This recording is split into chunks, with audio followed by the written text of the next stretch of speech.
Alrighty.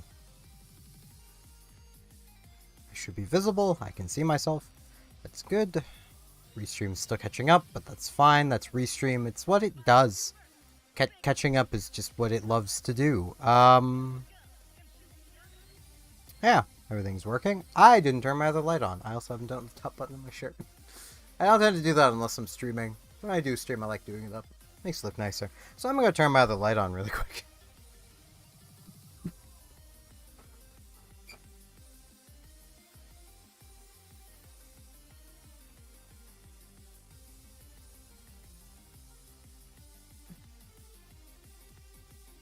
Because that makes just so much difference. Ugh. Alrighty. Yeah, this basically is just a stream to say I've done a stream today. It's probably not going to be the longest. It may not be the most interesting. I'm just going to be trucking. I'm just going to be talking. It's what I do in these streams. Some good money.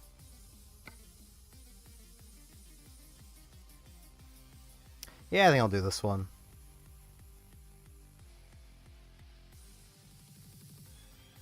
That is a really heavy load. I'm not overly sure my truck can handle this, but I do have maxed out heavy cargo, so like, you know, theoretically it should work. I've also got my controller Bluetooth, so I don't know how well this is going to work. I don't know if all of my buttons are still going to function. Ooh, I have no camera control. That's fun. Wonder what else doesn't work. I don't really use the face buttons for anything. Okay, that works. I should really figure out this camera control thing, because... yeah. I mean, it works as a mouse. It's doing that just fine. Is that something under control?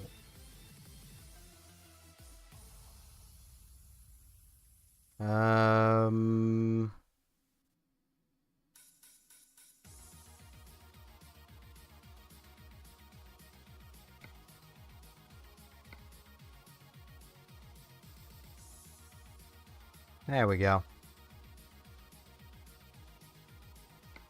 I don't know why it doesn't pick this thing up properly, but there we go. That's better.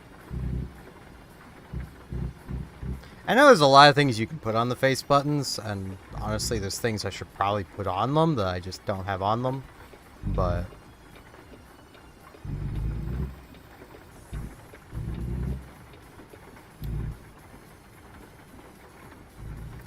I should get my truck fixed and fueled. That is something I really should do. And I can do both over here, so...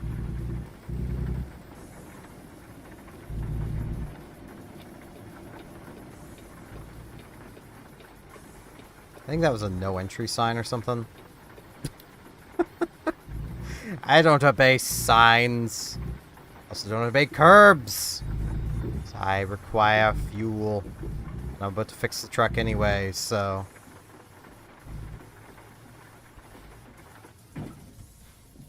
good. One of these days, I should do a stream where, like a trucking stream, where I control using just the keyboard. I think that'd be fun. 'Cause, like, that's how I used to play way back when I first played Euro Truck Sim. Was I used exclusively the keyboard for, like, my steering.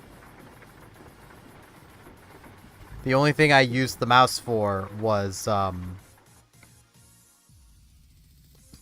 excuse me, was, camera control. So, basically the same as I have it set up for now, of camera control. So, like, I could have just grabbed the mouse and looked around that way, and it's probably a lot easier, but that requires me taking my hand off of my accelerator.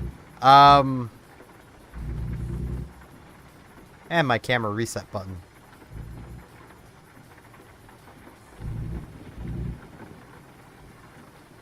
As just drive over the grass. That's the road. I think. I don't fully know. It looks like the road, though. I have a speed limit. That means it's probably the road. I've also put this back into just the regular mode, so that hopefully there won't be any issues. Like before, of just some things randomly not having textures. I think that's probably DX11. It also means I can have the scaling at 400%, which it is at, by the way.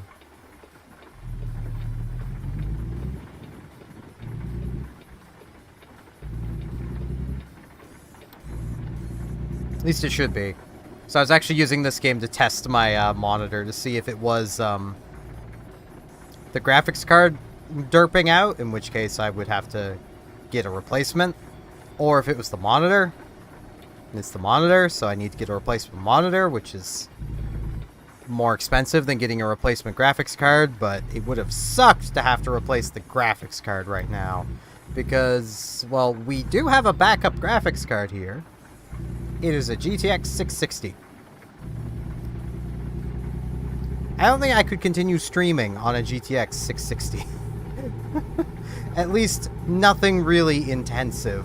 I'd basically have to be like, okay, SNES games for a while, you know. I can't even break out my old laptop because the laptop I have and I've kept around as a backup.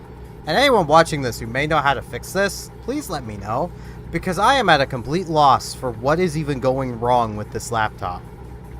So, it was having an issue, and it's always had this issue, and it's something I really should have contacted Dell about. It's a Dell laptop, where if I tried to update all of the graphics drivers, the ones for the integrated graphics and the built-in graphics card,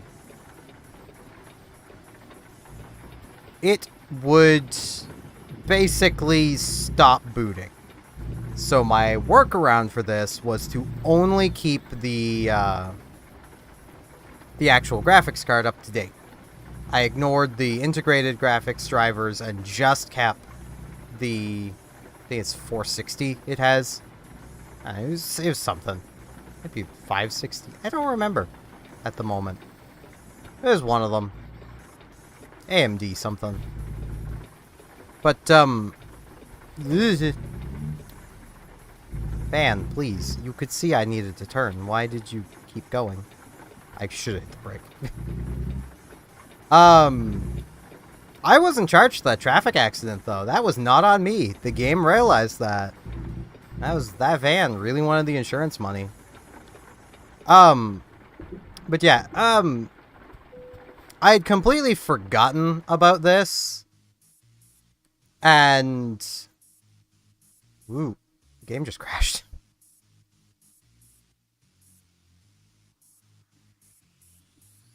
Okay.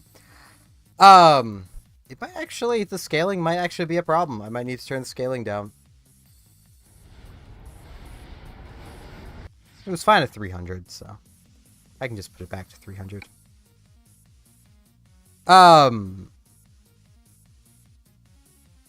Because I didn't just see the artifacting, but the scaling is the thing that's changed, so let's lower it. It's the most logical thing to do. Okay, the autosave is on the road right there. Okay. Neat. But yeah, at one point I'd forgot about that, and I just ran Driver Booster and basically just had it, where am I? I'm just gonna go and eat the red light violation because I was not on the right side of the road. But yeah, I'd forgot and just ran Driver Booster, and that necessitated me basically having to factory reset the laptop. Since having done that, the laptop now no longer recognizes that it has integrated or dedicated graphics, but can show a display and can do 2D things. Anything that requires 3D rendering, it can no longer do. I have updated the chipset. I have updated the drivers for the graphics. I have done everything I can think of to make it work. Aside from, like, going to Dell's website and, like... Ooh, now I'm seeing it again. Maybe my monitor isn't dying. Funky. It might be the cable I'm using.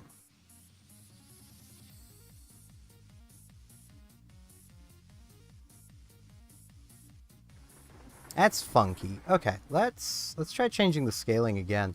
It's weird that it would be happening there, but let's put the scaling to 200. Maybe my monitor isn't dying. Nope. Whoop. Keep it in full screen.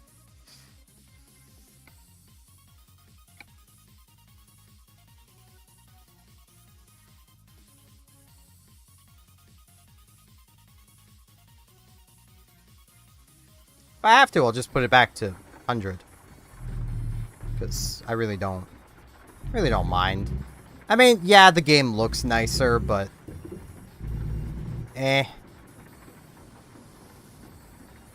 It still looks good. It's not like it doesn't still look good.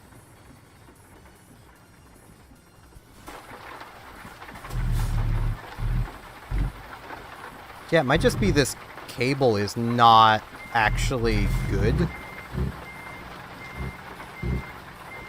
This is what happens when you trust Amazon reviews for a Chinese company. Ooh, I don't have that. Okay, that's that button now. Okay, I do still have that. It's just the wrong button. I can get used to that. Yeah, that's what happens when you just trust random Amazon reviews for a Chinese-made DisplayPort HDMI cable. Well, what I mean by Chinese-made is one that's from just an unnamed company, basically. One that the company name is just random sounds thrown together. Ooh, this ain't gonna work.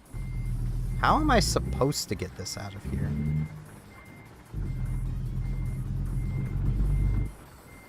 Okay, let's try to swing it. Ooh. I may have messed this up something fierce. Let me... Okay.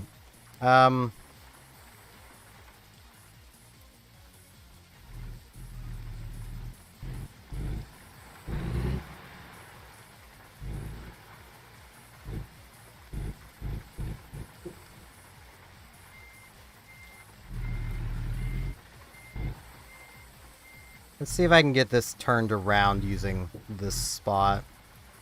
Because it looks like it should have room to get turned around here. I mean, it looked like I might have had room the other way, but clearly not.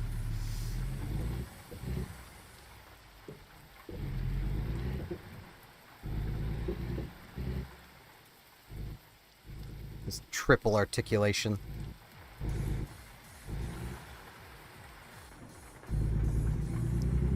But yeah, that's kind of the issue I'm having now, is my backup laptop can't really serve as a backup laptop, because all it can realistically do at the moment is watch YouTube. I can't do anything from it.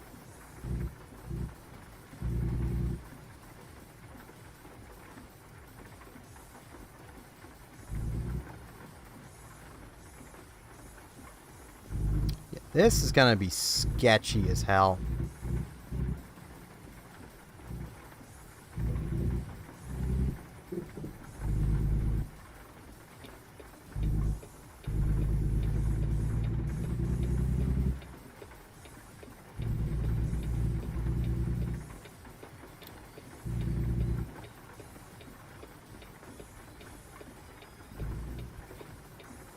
So, like, if anyone knows how to possibly fix that, like, let me know.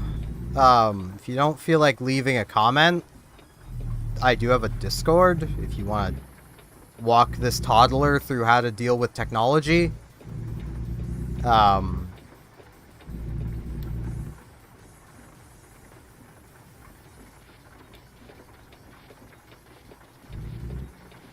I honestly can't think of what else I might have to install. My factory resetting did result in me basically having to completely reinstall Windows.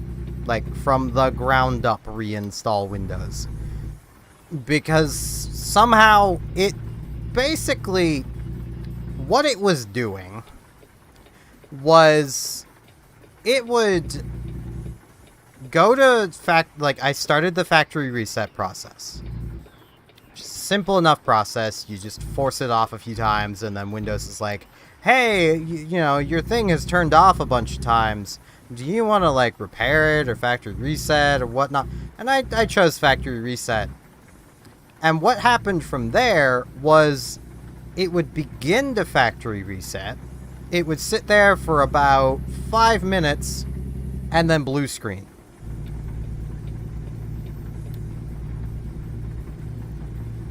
And that was just how it was.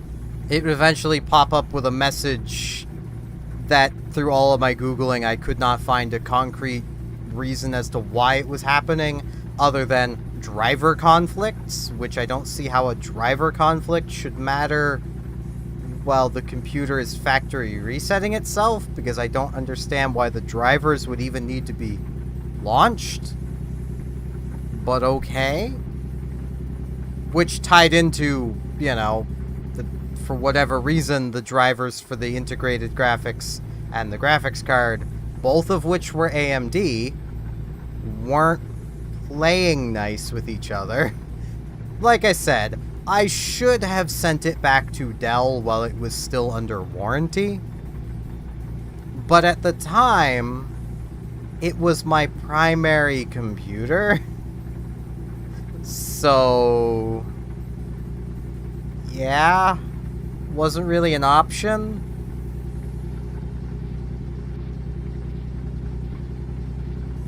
I had actually bought the thing to replace my old 2010 machine that basically gave up on me.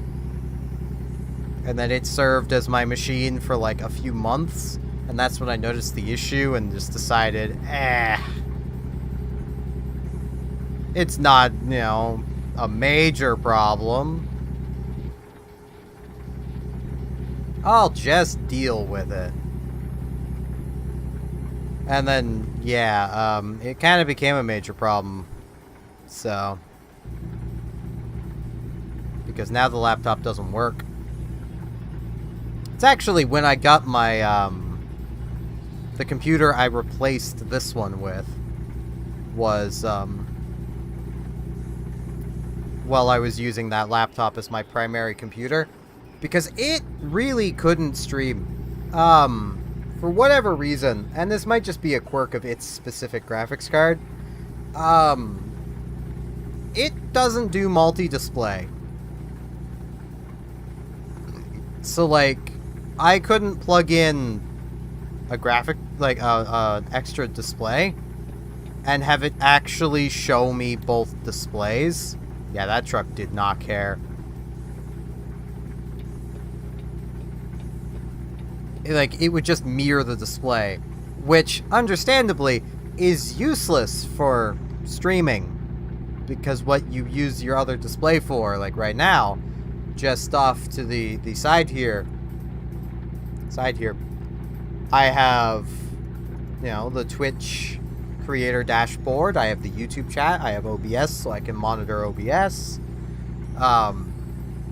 When I'm streaming Final Fantasy, I also have a Chrome window open that I can use to search anything I might want to search for while I'm playing the game, without having to tab away from being able to see Twitch chat, my Twitch follower, my Twitch activity feed, you know, my YouTube live chat, you know, that kind of stuff.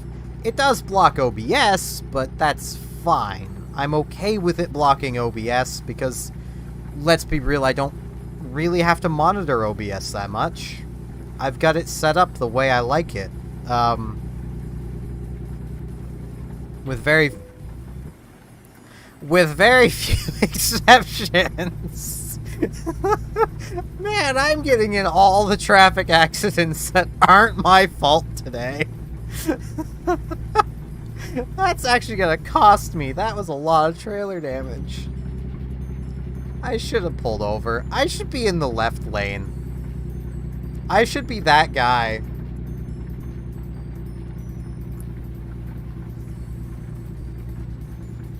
But then I know what's gonna happen is I'll need to be in the right lane and be unable to get into the right lane.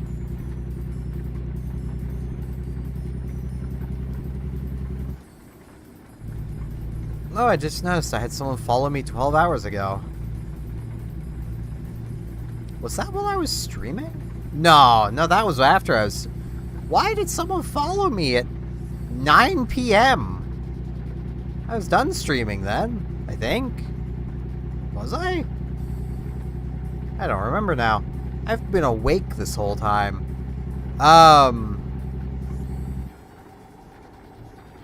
Sleep, what's that?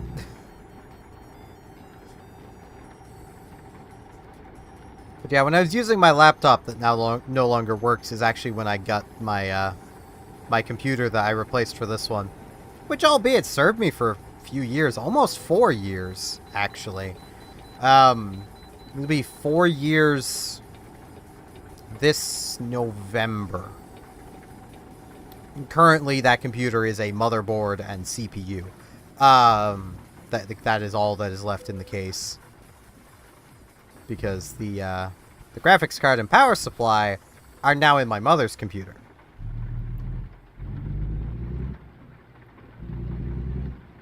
Powering her fancy new CPU and motherboard. And new to her graphics card. And really the only thing left from the computer she had is, yeah, I know it's not. It's not my fault. It was a truck. Came out of nowhere. Friggin' smashed into me. It's not my truck that's damaged. It's the trailer. It's the thing I have to pay for the damage on. I don't have to fix my truck until it starts stopping on me.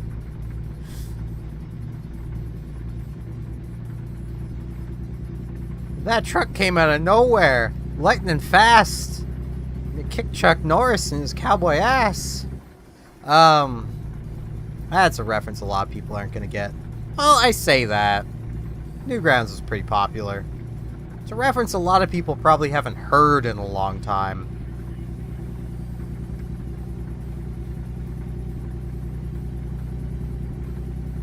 But, yeah. That computer is almost paid off.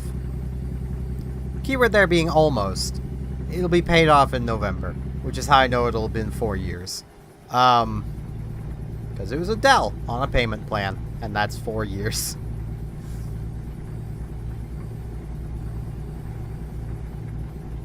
And, like, for the money ultimately spent on that computer, it was not worth it. But at the same time, like, the total value when you're evaluating a payment planned computer doesn't really matter. Because, like, sure, for the value of the components that went into that computer, ignoring the crypto boom and GPU crash that would have made acquiring a graphics card for that computer impossible, because it would have been around that time, if I had been saving up the money, that I would have been able to buy all of the components that were in that computer. But to save up the money to have bought that computer, it still would have taken 2 years. And that would have been 2 years of basically me not being able to do much of anything, because I didn't have a computer. My computer at the time was dead, and my laptop was really not suited for streaming. That's what I bought it for, but that's not what it was suited for. It couldn't really do it. It couldn't do anything PC. It could do console stuff, but that's all it could do. Which at the time really sucked, because at the time, I was doing a lot of PC stuff. I still am doing a lot of PC stuff. As much as, like, I have a Nintendo Switch literally right here. I have a Wii U sitting behind the TV. I have a Wii. I have an Xbox over there. I have a lot of consoles. Almost every console, actually, that has existed in the time I have been alive and shortly before I was alive, we have, and I have easy access to. I still prefer doing stuff on PC. And even when it comes to streaming, I prefer to emulate things than to do them on official hardware. Mostly because of the ease of emulating it.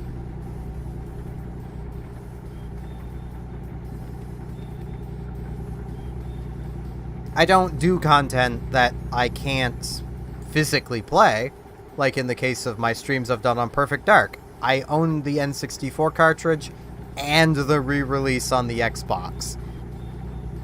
You can't say I don't own it. Though in those cases, I have actually used official hardware because the N64 emulators suck.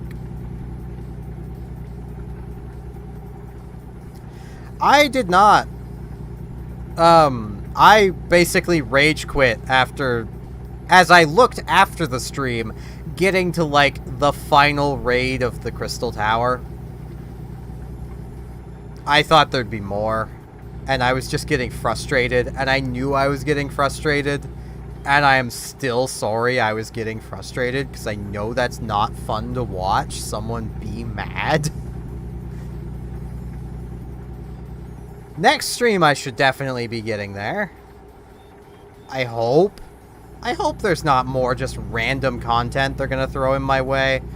I'm not going to get my hopes up too much, though. Because I thought I'd get there last stream. Like...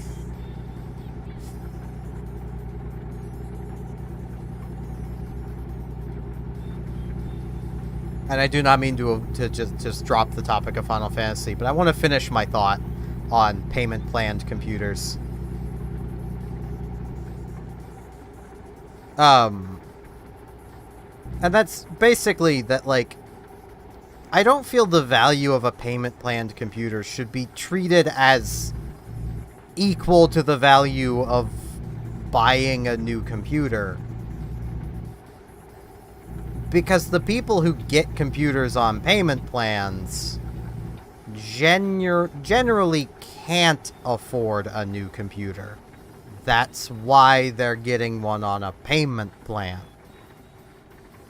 Like, if I could have afforded the parts to build a new computer when my old one died, I would have done that. But I couldn't. So I got the laptop that no longer works. And then when that didn't work for streaming, I got a desktop. How I afforded this was mostly through the generosity of my sister, because I was still paying for the laptop, which was on a payment plan, and consuming the only disposable income I had.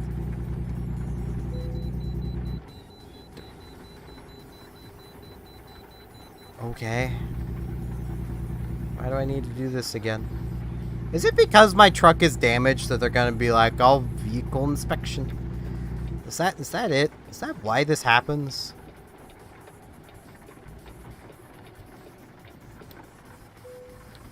But, basically at the time, I was doing, and I still am, I do the yard work and housework a lot of the time around here. And as payment for that, my sister was paying me $10 a week. Because basically that was mowing the lawn every week, that was doing some basic cleaning, doing whatever grunt work needs done around here. And that's basically what I still do.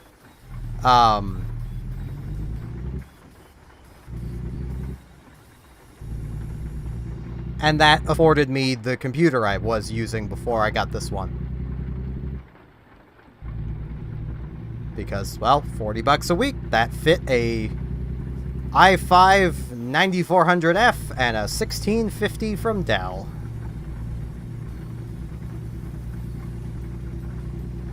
But at $40 a week, that's a lot of weeks to be saving money to buy a new computer.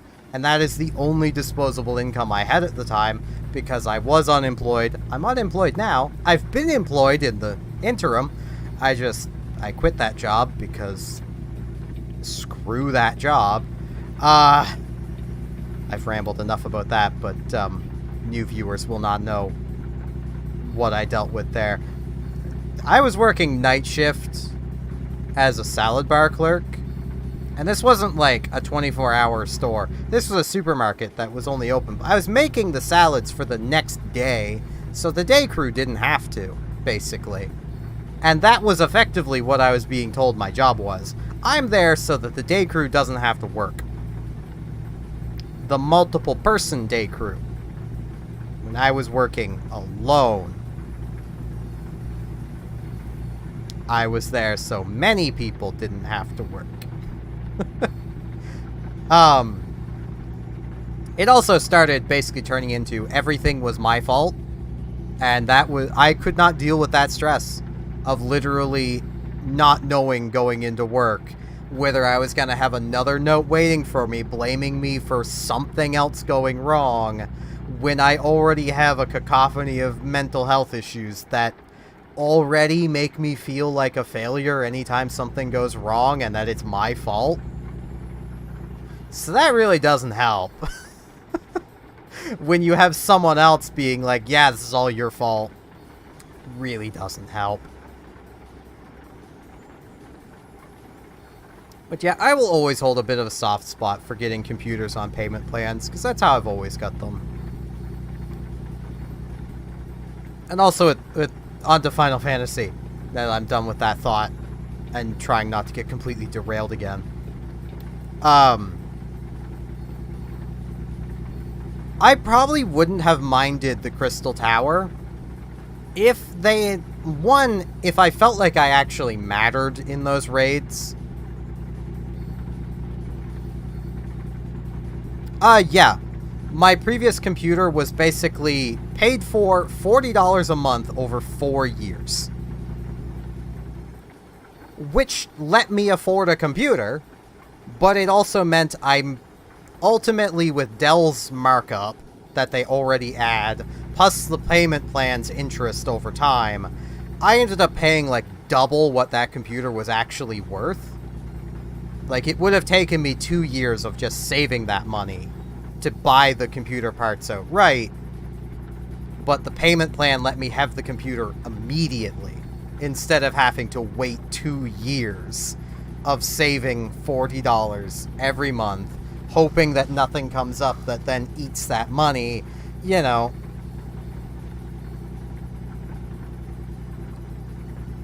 But yeah, in the Crystal Tower, I only felt like I mattered once, and even then I really didn't feel like I mattered. And that was in the first one where it split into 3 paths. And I had to tank for my party of 8. But that boss wasn't alive long enough for me to even... I think I was healed once. A DPS probably could have tanked that. Like, I didn't matter. There's just simply way too many people, and those raids are way too easy for 24 people with modern equipment.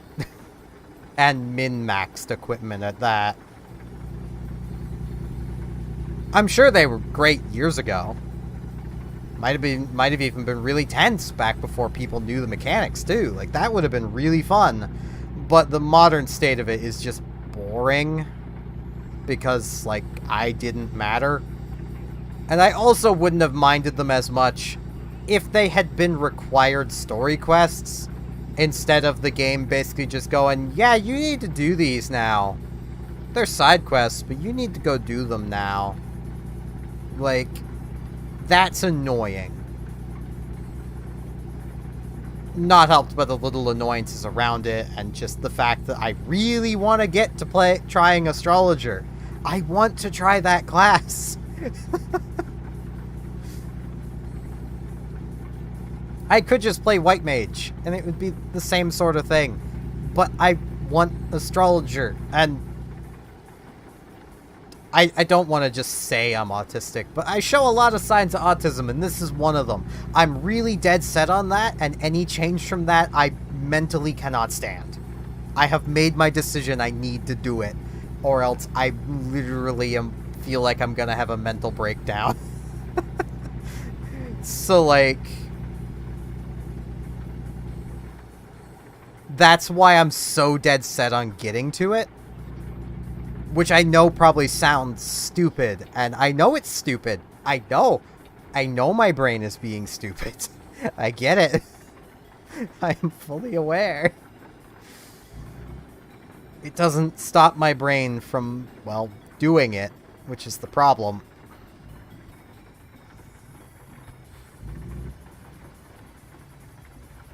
Once I have something in mind I want to do, and I set about doing it, I cannot change those plans. Or else I throw a fit. It's the best way to put it. And that's how I've been my entire life. So...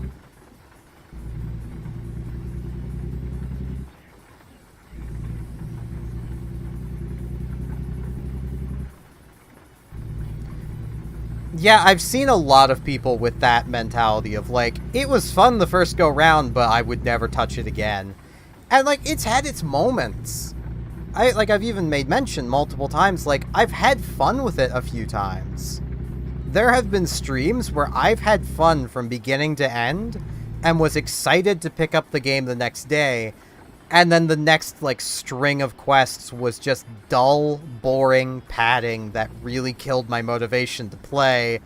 And, like, it's been a roller coaster.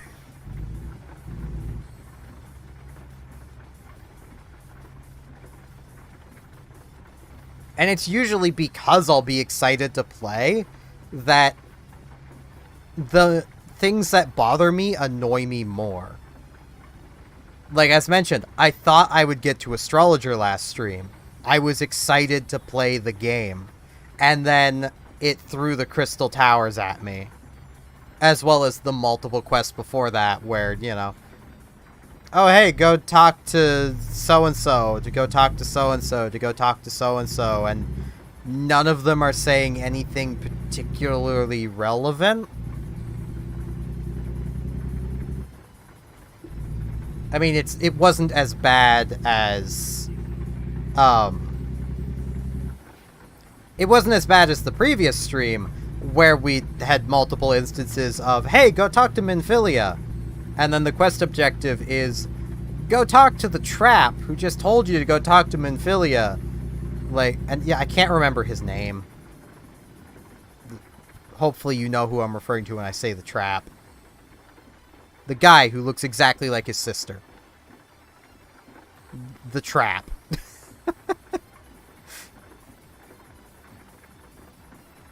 Alfino, that's his name.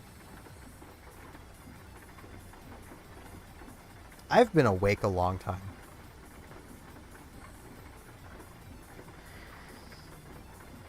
But, like, there's so many times where the quest is literally, hey, go talk to Minfilia, but, oh wait, go talk to the guy who just told you to go talk to Minfilia. So that he can be like, alright, she's waiting for us. And then you have to watch the animation of him fading away, and then you have to go through the loading zones to get to Minfilia, because she's always behind 2 loading zones. Like, it's just annoying. And, like, a lot of my annoyances with that game come from the knowledge of it's a subscription-based game. And all of those little annoyances over someone's time playing the game probably eats up almost an entire month of their game time, depending on how long they play. Nope, YouTube just paused my thing. Like, and I'm not saying it's gonna eat up everyone's time like that, but it'll eat up somebody's, and that's what annoys me.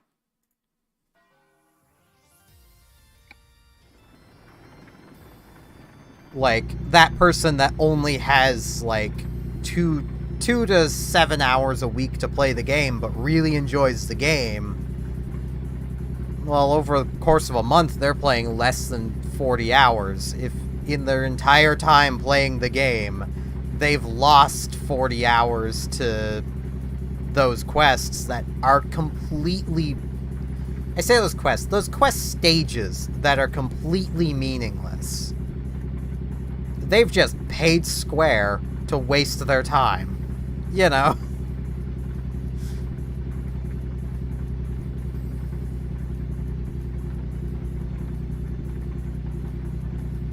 Like, that's where, as much as I will shit on EVE Online for, you know, skill training times being absurdly long at times, at the very least, there is never a time where you can't still play the game as long as you have game time. At least back when it was pure subscription-based.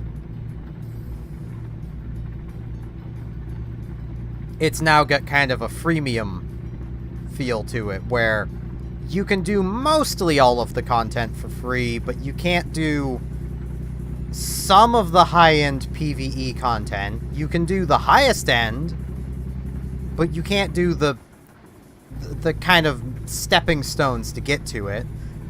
You can't fly the ships that are commonly used for the highest end stuff, but you can fly most of the ships.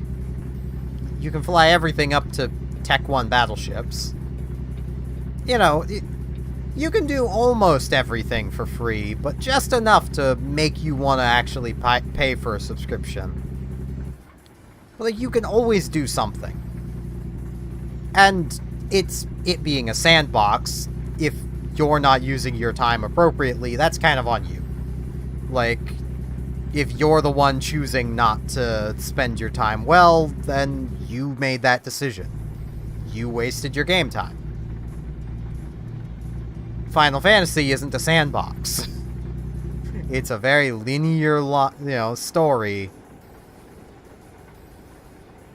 with a lot of just unnecessary things.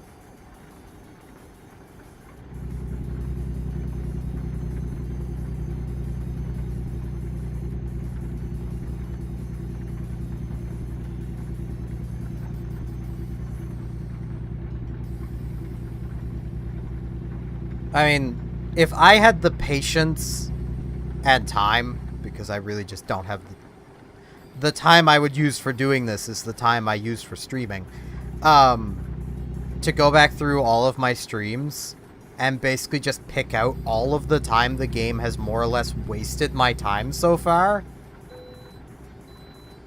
I would wager that it's probably wasted 10 to 12 hours of my time already. Just in pointless stuff that doesn't matter. Or that, you know, only matters so that they can be like, hey, look at this callback. You know.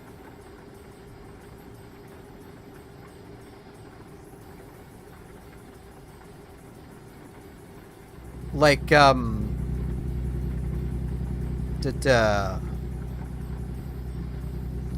the thing I always go back to, and it's mostly because it's one of the first quests that had me stop caring.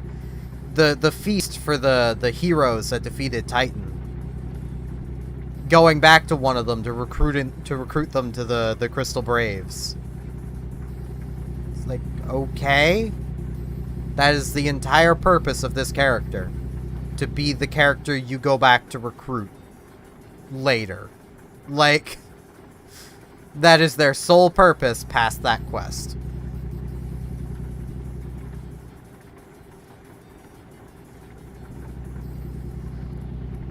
Doing their little side quest for them didn't matter, really, because, well, it was just to build a feast. Like, as a test.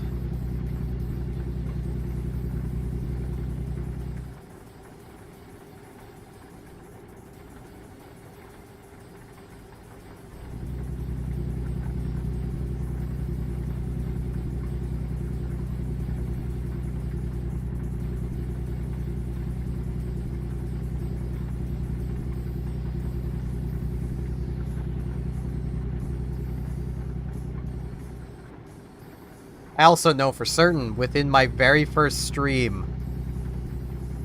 there was an instance of literally 3 hours, basically, throughout that stream, where I was doing nothing but just talking to people for, you know, what people would call world building. But it was characters telling, not showing.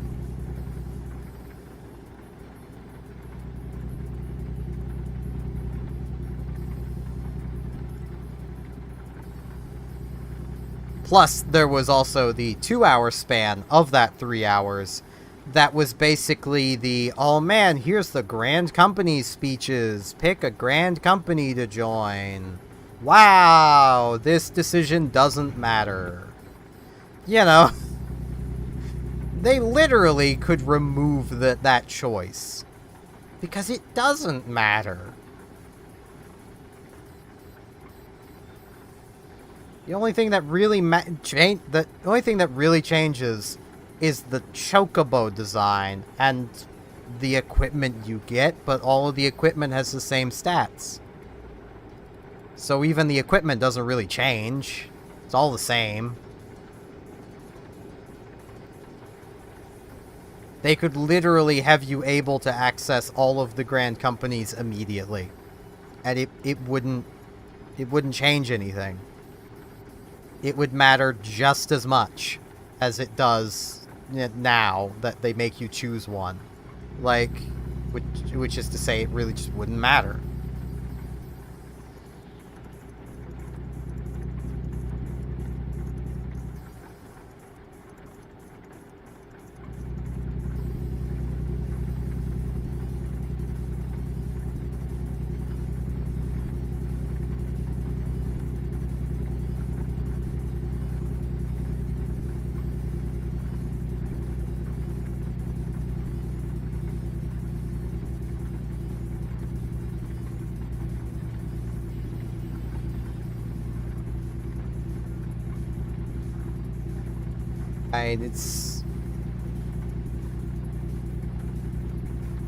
But like I said, I have enjoyed my time at times with A Realm Reborn. It's not been a constant. And like, a lot of my issues don't pertain just to A Realm Reborn, they're issues with the game itself. You know, like the overuse of aggressive mobs, which I've seen on forums people saying is probably because of 11, basically.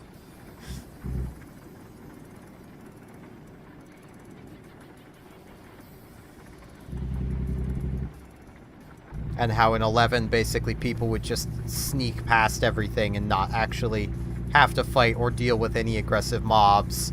So they probably changed things for 14 to basically force you to have to deal with aggressive mobs. As if that's actually enjoyable in any way whatsoever.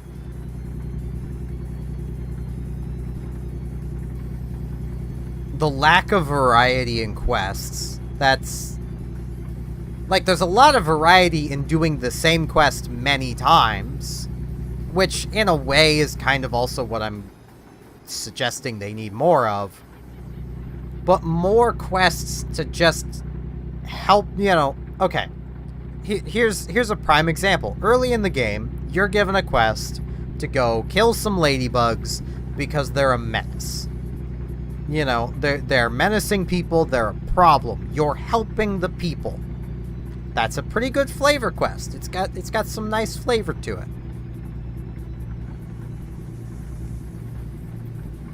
I've not gotten another quest like that in almost 70 hours. Yet the world map is filled to the brim with monsters. Yet no one seems to care about them. At all. They don't seem to be a problem. Until there's a specific quest to go kill a specific instanced one.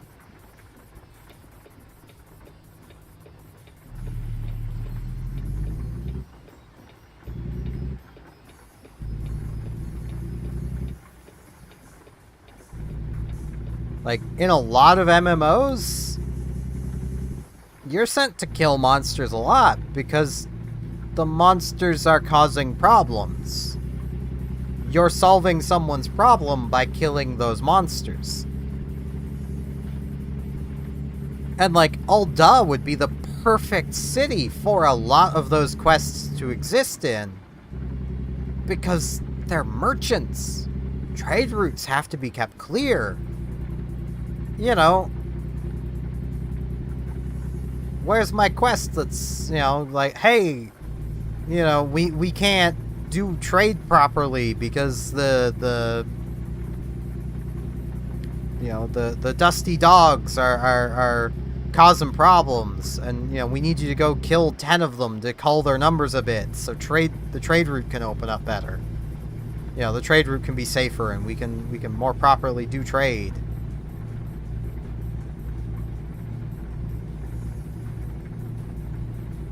Like, sure, that kind of quest doesn't advance the story. But a lot of the quests in A Realm Reborn don't advance the story. That in of itself would have been a world-building quest.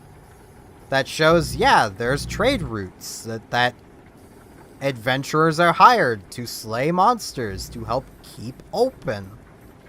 And without these trade routes, you know, the cities suffer.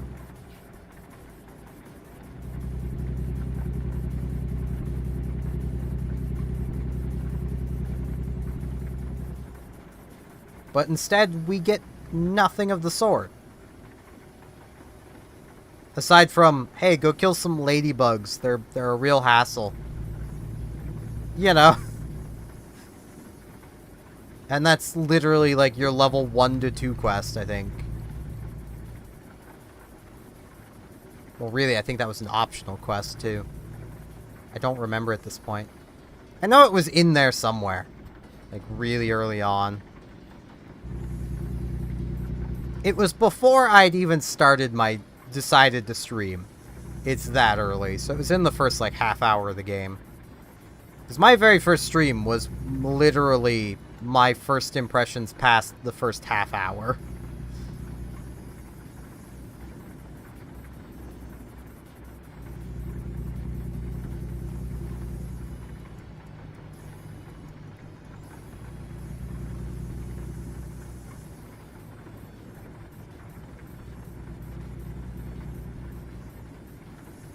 Mostly because, well, until I had decided to stream Final Fantasy, mostly just as a, you know what, I may as well kind of thing, I'd had no interest in playing 14.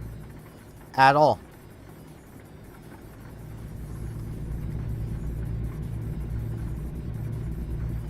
And it's a case of, if I had known about all of the just annoyances of A Realm Reborn, I honestly don't think I ever would have. Because, like, my whole idea was, okay, and this is me being kind of YouTuber, kind of Twitch streamer. Things I do should probably at least garner some level of interest. And I figured, okay, Final Fantasy XIV's popular. A lot of people play it. Probably a fair few people want to watch content. Turns out, not so much.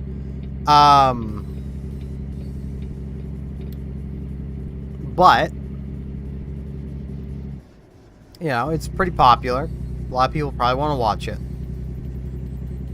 So, I'll download it, give it a shot, see if I think I could get some stream content out of it or something. And then within my first 30 minutes, I was already like, ooh, no, this got some problems. And I decided, you know what? No, I'm gonna stream this. My girlfriend's gonna go take a nap. I have plenty of time. I'm gonna stream this. So I did. And the rest by now is history. My idea from there was, okay, if this gets popular enough, you know, if my main thing was, okay, if while streaming this, my streams end up at an average of like 5 viewers on Twitch, and I get like, let's say 10 to 15 on YouTube. I'll buy a sub and basically keep going until the numbers fall off. That was my thought process.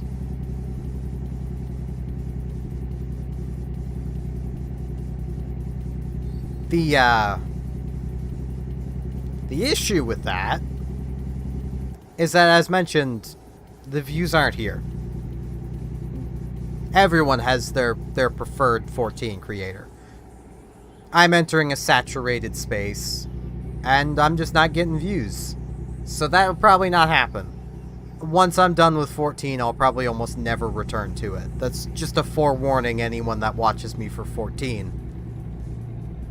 Because the views aren't there, and, well, I'd like to eventually turn this into a career. The exception I will make, and I will state this now, is if I get a donation within the time, basically that I'm doing 14 content, from someone who actually wants me to continue 14, that would at least cover 1 month's sub.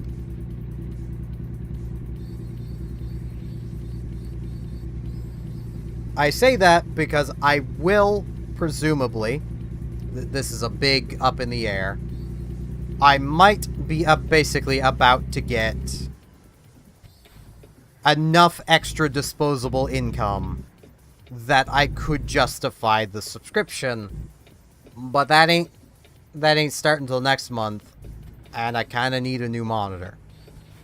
So that money initially already has a purpose that I really can't ignore.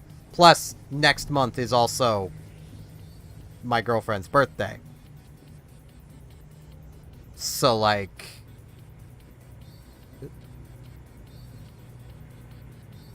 I gotta get her something.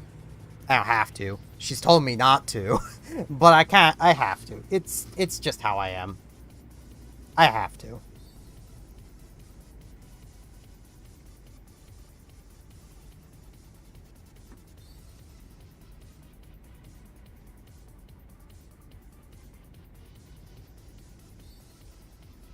But, like, I'll have around $60 of disposable income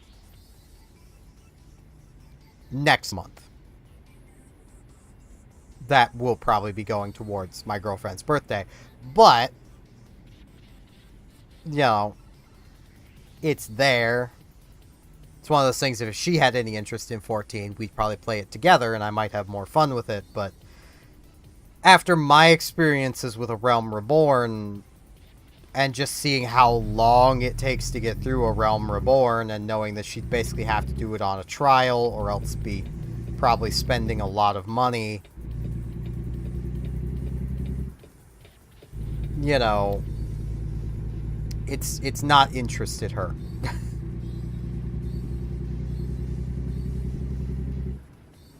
Like, just given her and I do have very, very similar tastes in games, to the point where basically if one of us likes a game, the other one will like it. Like, that's just how it is. Like,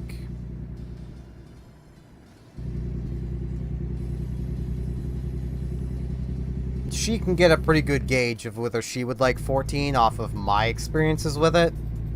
And given mine have been kind of mixed, that's shaped her opinion of the game too.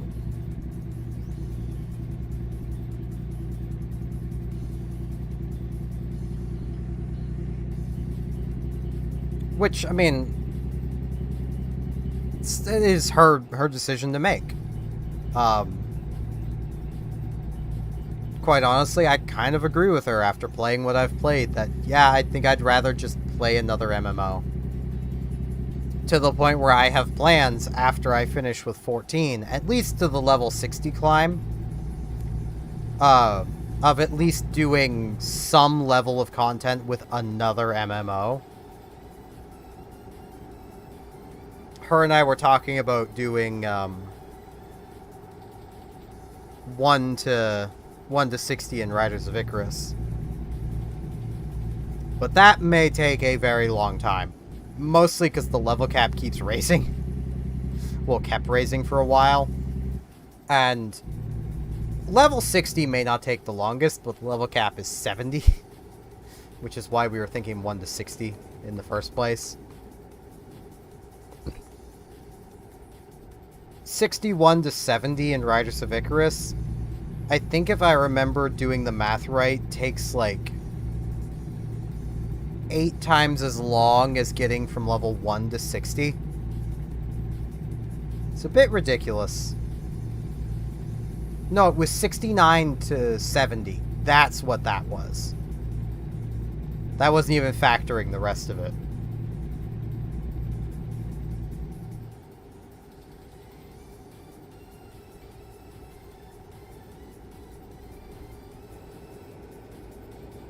But I do like the idea of at least doing something with Riders. Just to show what another MMO made around the same time was doing. Same with I want to do some content on Phantasy Star Online too. Just to show, you know, this is what other MMOs were doing at the time. And Phantasy Star has the benefit of being another MMO made by a big player in the console game space. Because Phantasy Star is made by Sega. Of which you can tell pretty easily by the fact that there is a lot of Sonic memorabilia in the game. You can literally get a Sonic Man outfit. You can cosplay as Sonic Man. Not Sonic, Sonic Man. You know, Sonic's fanboy from Sonic 06.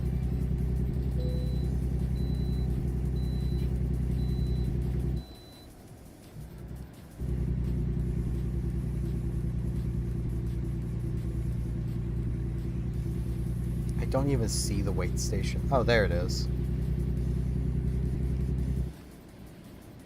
That's still 56.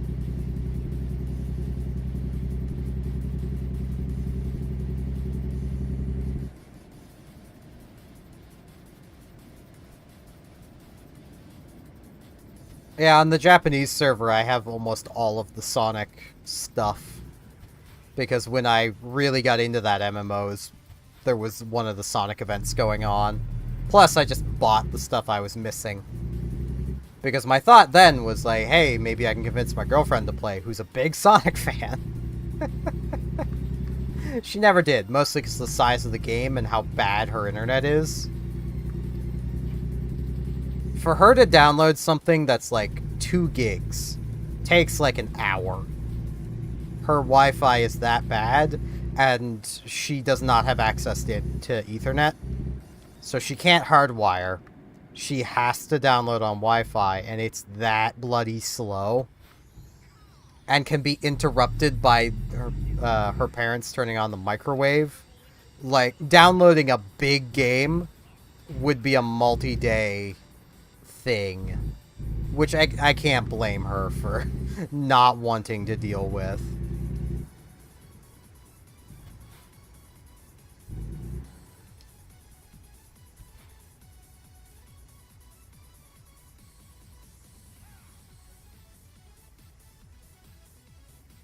I actually wonder if the region locking is still in effect on the Japanese server for Phantasy Star.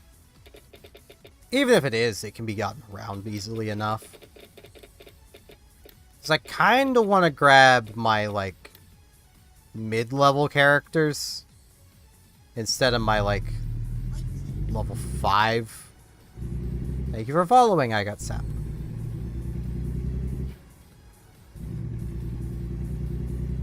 Also, for anyone that might be wondering where my alerts come from, they're from a game called Chulip. I adore that game. It is very Japanese. It's also really difficult. Like, absurdly so. To the point where if you do not have a guide, you're not beating that game 100%. You're just not.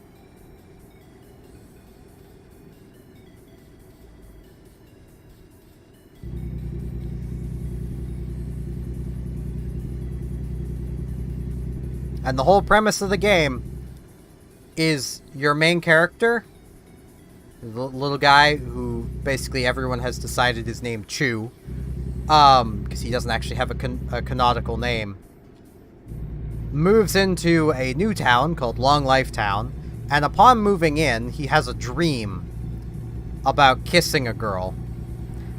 That girl just happens to live in Long Life Town. Go kiss everybody in town to impress her enough so that you may kiss her.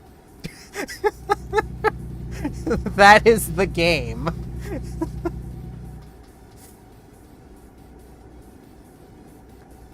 Well, I suppose. It's more, go kiss everybody in town so that you can build up enough confidence to write a good love letter. And then you deliver it to her, to her heart directly by going into a hole in the ground and going through trials and tribulations to get to the door to her heart, and then you give her the letter, and then... yeah.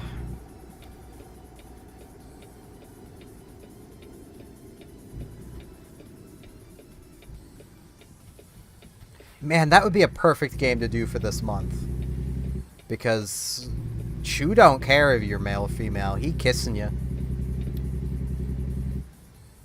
If it's to get the girl of his dreams, he kissing you. And he likes all of it, so... perfect Pride Month game. The only issue is, I don't have my notes anymore. And, like, I remember most of the game, but I know there's moments I don't remember. Mostly pertaining to the end of the game, because part of it is you're literally doing 20 questions, and you're being asked these questions by the love interest's cat.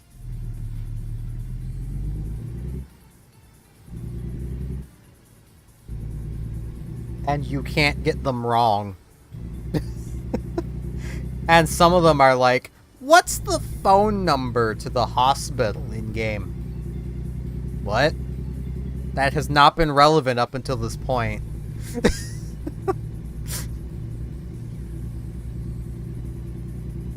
What is the name of the OST that plays in the store? What? What do you mean, the name of the song? What do you mean?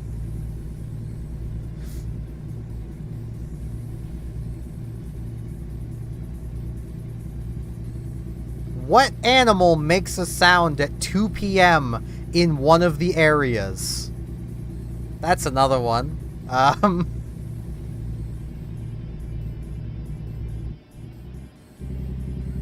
How many chickens are in the town's chicken coop?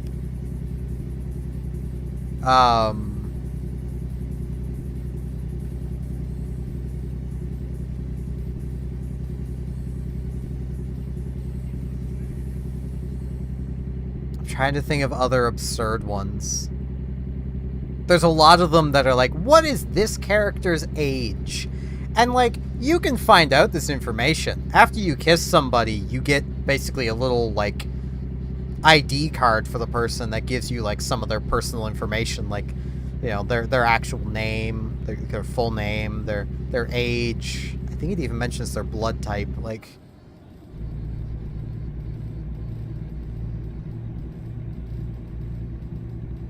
But, like, the game is meant to be difficult.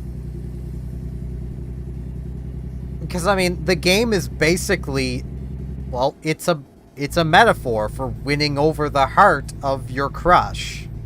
You know, you're going through all these trials and tribulations to win over the person you love, kind of thing.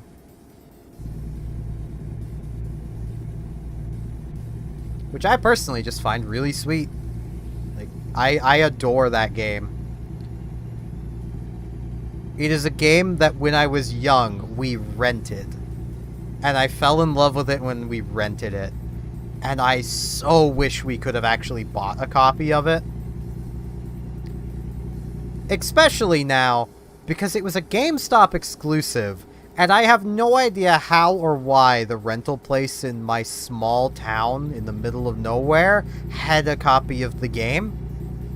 I honestly wish we would have just stole it. Like, that game is a couple $100 for the disc. It's kind of ridiculous. I really want a physical copy, though.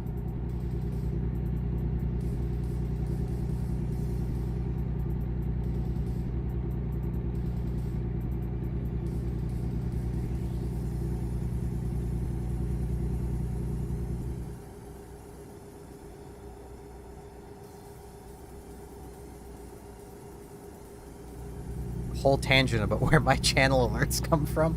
They're all Chulip related. All of them. It's also where, if you're on Twitch, my my emotes, the poopy, that's a Chulip reference as well. You can search in trash cans, and one of the things you can find is poopy. And big poopy. There's even rainbow poopy. Finding them hurts you. Everything in that game hurts you, or can hurt you. Literally, there is a playground. The playground equipment hurts you. Like...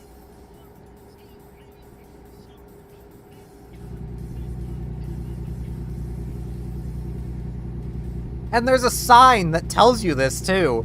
It's literally like, yeah, playground equipment dangerous. Like, oh, thanks. Why don't you fix it, guys?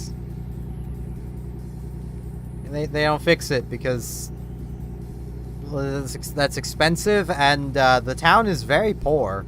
Long Life Town is very poor, and all of the handymen are also the school's teachers, and also happen to be underground residents, and also happen to be weird object creatures.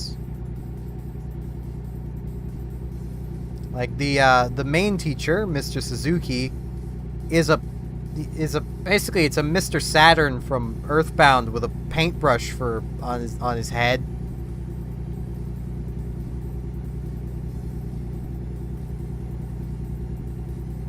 Mr. Yamada is a telephone pole with a face.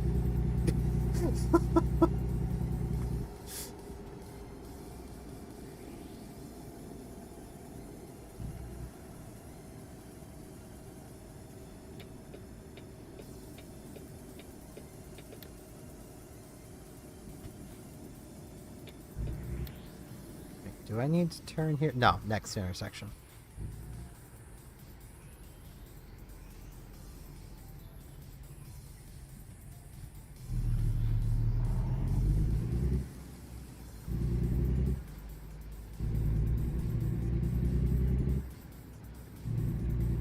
I think Mr. Awada is a tombstone, if I remember right. Why can I not remember the other two teachers? I don't remember their names, but one of them is a street sign, and the other one is an oil barrel. The game is so Japanese it hurts, but it's also just lovely.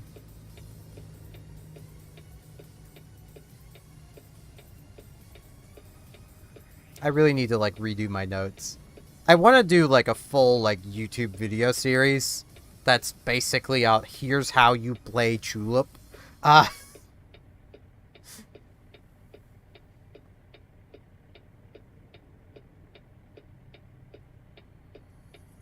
Like, kind of full walkthrough type deal. Because, like, the closest I can find to that actually existing is on the channel Steven Plays. Which, ironically, is what I was going to name my channel until I searched YouTube for Steven Plays and then found that, oh, someone was already using that name. So I started watching him out of spite and started to love his content.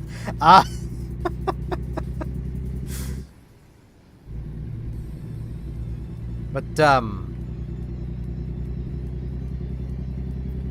his playthrough with his wife, half of it is very walkthrough-esque, and half of it is him not knowing what he's doing, and it's not very walkthrough-esque. It's basically just his wife trying to guide him through the game.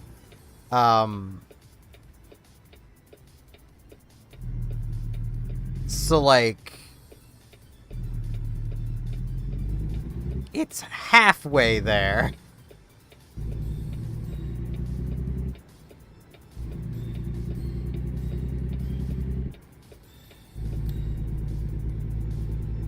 Which is something.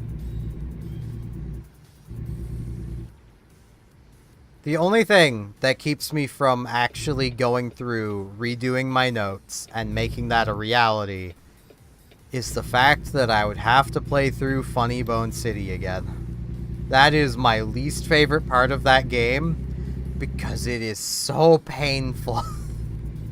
It's by design that it's painful, though. Funny Bone City is a factory. It's a factory. You're in a factory. What this factory does is basically it's an endless cycle of constructing and demolishing itself.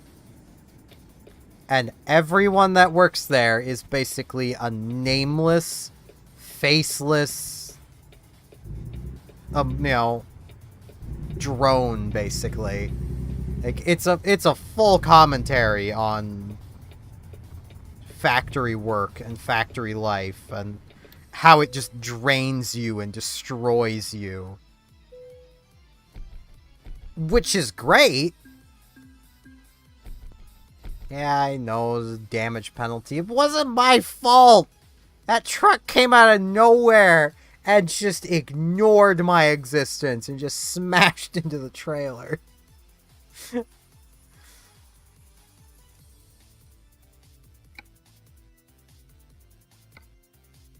Whoop, nope, not quick job.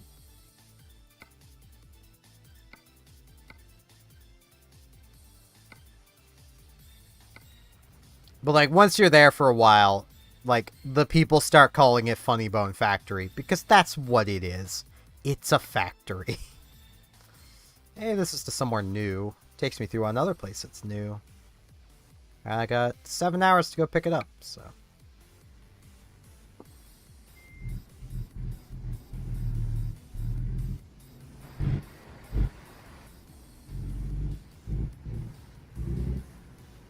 But, like, the kisses in that place are... they're so difficult. And, like, one of them, it's the one I dread the most. And it's just because of how annoying it is a character named Jigsaw. He'd like to play a game. The game? Find the correct puzzle piece. To get Jigsaw's kiss, you have to find the puzzle piece that completes him. Every night, he comes out of the ground, which also getting to Funny Bone City at night is already a very difficult and daunting task. Because, you have to go through the entire routine of Funny Bone City, arriving at 8 in the morning. You then have to go through the routine of, the morning calisthenics. You then go through each of the areas as honorary manager, basically. You have a pass to become manager for a day. Any day, whenever you want. But it's for a day, so every day you have to go through that rigmarole again.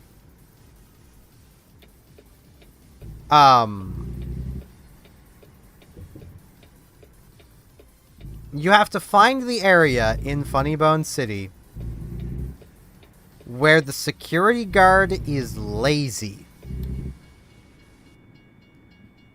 Hey, my music paused.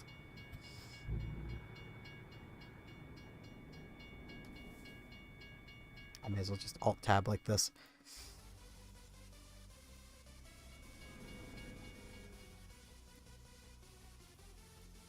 And in the area where the security guard is lazy, you have to hide. And then hope that he doesn't find you anyway. But once you have hidden, it then basically becomes nighttime. Man, I'm used to the trains that go through here. I'd be here for 10 minutes or more. God,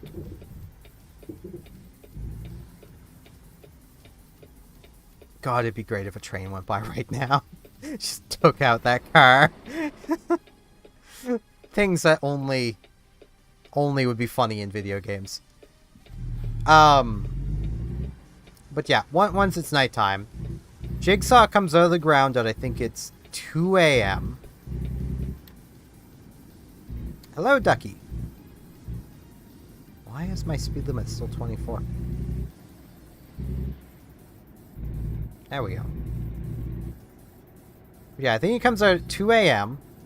You have until 6 a.m. And every hour, he flings puzzle pieces onto the ground.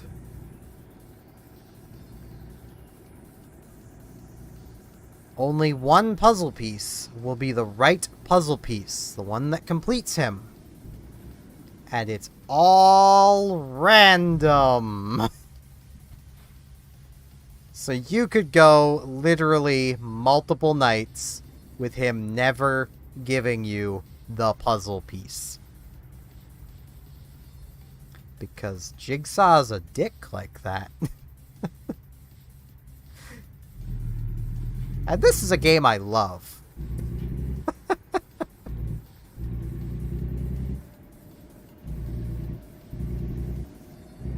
For the sake of anyone just showing up, I am talking about the game Chulip.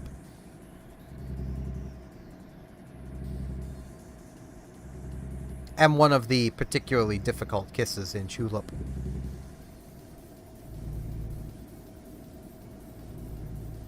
Which that's the whole premise of the game. You kiss people.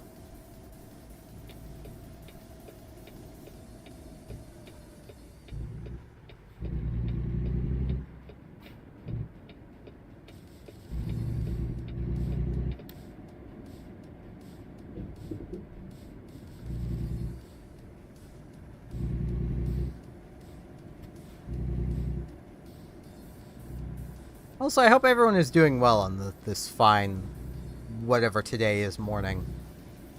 I legitimately don't know. This fine morning, though. Assuming it's morning for wherever people are watching me from. It could realistically be evening. Not evening. Well, yeah, it could be evening. Could be afternoon. Could be late night.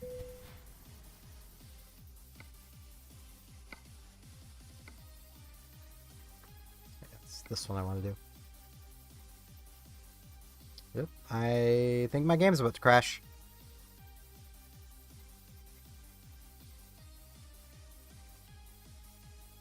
Yeah, I think it crashed.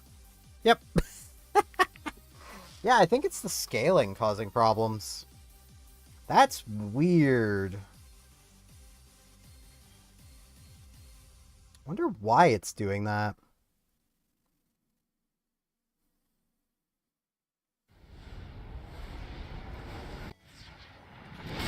Because it only happens in job select.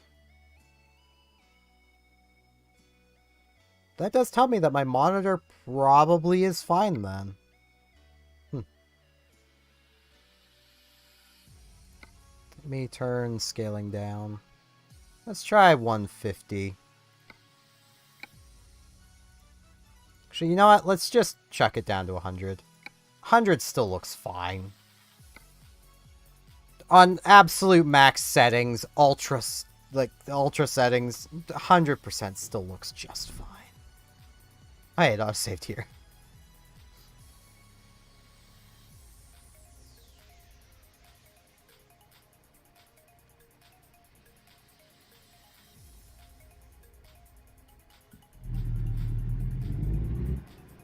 I wonder if that's a thing.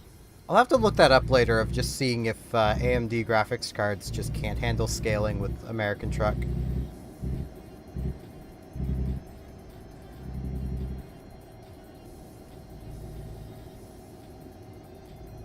Because, like, I know AMD has basically their own built-in version of scaling that works just fine. I've used it. I don't use it while streaming, because it is pretty resource-intensive from what I've seen. Like, my frame rates definitely drop, because it's basically running the game at, you know, 2K, 4K, whatever I decide to set it to. Also, thank you for saying it's 2 today. I don't know if I said that or not. I have not slept.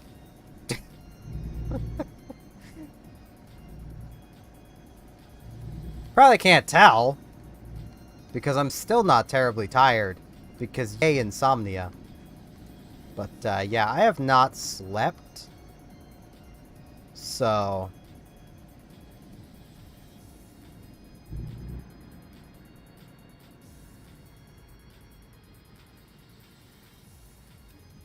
my days are also completely off because I missed a day in Azure Lane. No joke, I kind of use Azure Lane to tell what day of the week it is. And I've yet to open the game today. Well, my today I've opened it, but the real today I haven't.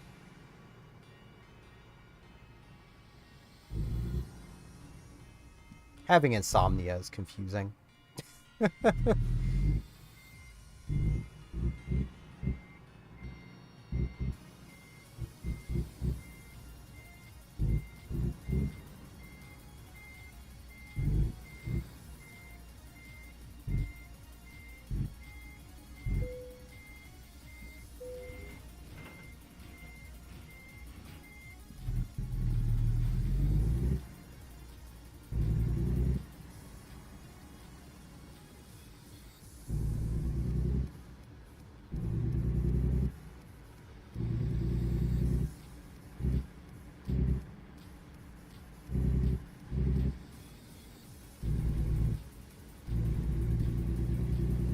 Trying to think of what I was talking about before I got on Chulip. The only thing my brain can go back to is pre-builts. Like pre-built computers. It's the only thing my brain can go back to.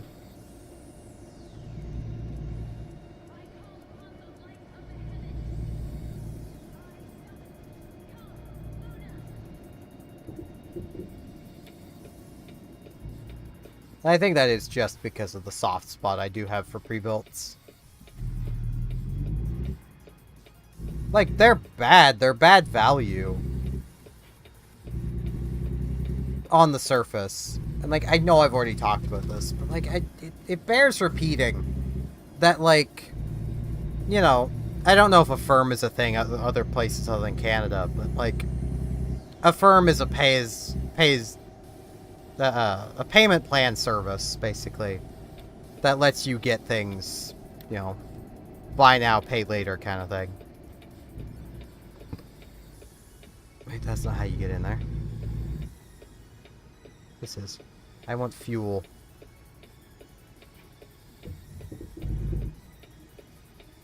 And, like, they're not as generous as Dell, but, like, it's realistic that someone with my sort of disposable income could get a $1,500 pre-built computer. Like, that would fall within $40 a month disposable income. As mentioned, I'll soon have 60, which will be really nice. Kind of really looking forward to that. I know to a lot of people that's like, what? How? I live in my sister's basement. That's how.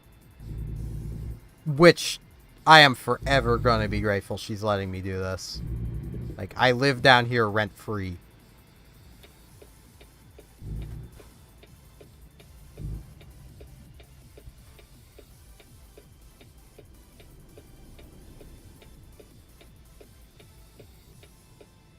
Which allows me to have, you know, time to do stuff like this. And the fact that I worked a bit last year gives me the ability to have the computer that I'm using to do stuff like this, which basically means I have all of the tools to make this whole streaming thing work. This YouTubing and streaming things. I also make videos. I have a YouTube channel.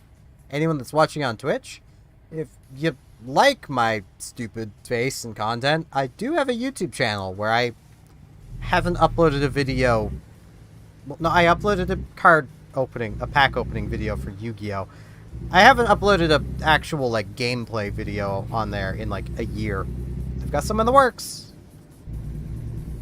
I might actually set one to edit while I go to bed today. Like, set one to render. So, like, feel free to check that out. It's linked in the info bit.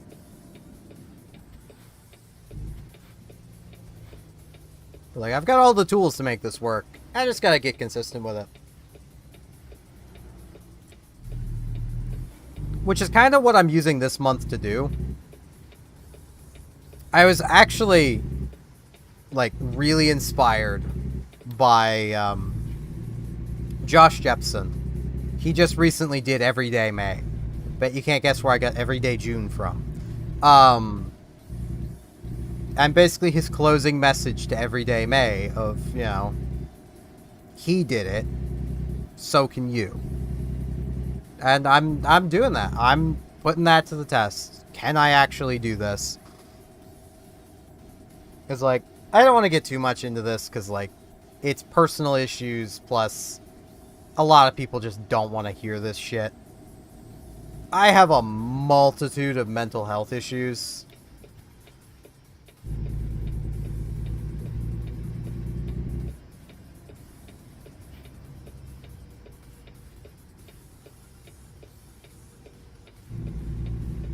Okay, I think that truck broke.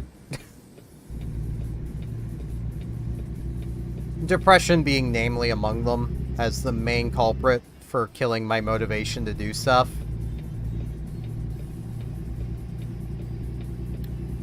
But, like, I also have a lot of untreated traumas from paying a lot of attention to a lot of the symptoms I show. I probably have some level of autism. I have definitely probably some level of ADD, well, ADHD. You know, and, like, I've shown signs of those last two my entire life. It's just I've never been tested. Because that's expensive. I may be in Canada, but that's not healthcare. Mental health isn't healthcare. What do you... Just there's health in the name. Come on now. It's not life or death. It's not free. That's legit how the Canadian free healthcare works. If it's not life or death, it ain't free. Like, if you're not bleeding out, fork over some money.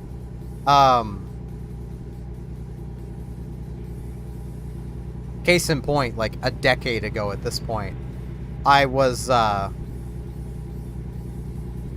diagnosed with pneumonia. And I was given a prescription for painkillers. Now, these were some wild painkillers. Like, normally, a painkiller barely affects me. Like, sleep-wise. They don't make me drowsy at all. 2 of them, still no. 3, maybe a little. 4, okay, I'm starting to feel drowsy. 5, okay, yeah, I'm drowsy. I have an extreme tolerance to the drowsiness of painkillers. Don't ask me how I know it takes 5. Follow the instructions, kids. Do as I say, not as I do.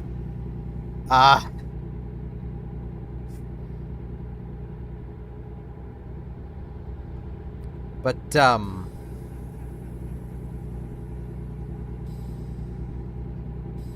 like, these were some wild painkillers, as in, I would take 1, and it would knock me out. This was during a time where I was with an insanely abusive ex, which I will not go further into, because I would rather not break down on stream. I was stressed. I didn't have pneumonia. I was stressed. But that pneumonia prescription, for the painkillers, was like $70. That I really didn't have. And if I wasn't still a kid and my mother covered it, like, I wouldn't have been able to get the painkillers.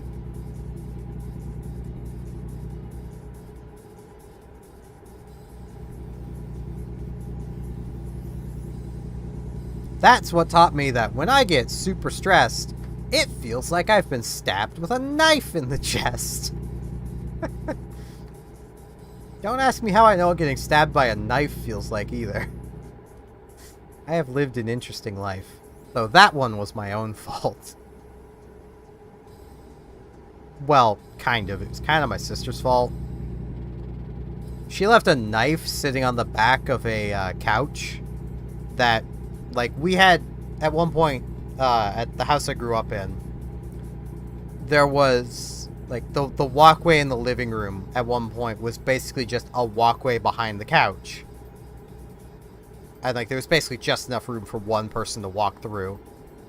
And my sister had just left a knife setting on the back of the couch. And as I walked through, I would always run my hand, fingers open, along the back of the couch. And I walk pretty fast. I'm a tall guy. I walk fast. Yeah, I rammed my hand full speed into that knife. I've been stabbed by a knife. By my own force. I've lived an interesting life.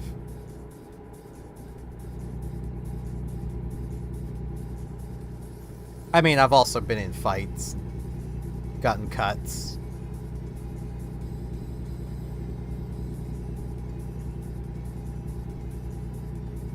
But, yeah. Canada's healthcare ain't free. Life or death is free. Making you comfortable is not free. Like, if you're bleeding out, you'll get patched up and it'll be free. The painkillers to dull the pain of where you were just bleeding out, yeah, that'll be like $70 to $100. Like, that is how the Canadian healthcare system works. If you're dying, it's free. If you want to be comfortable, you better be ready to fork over the money.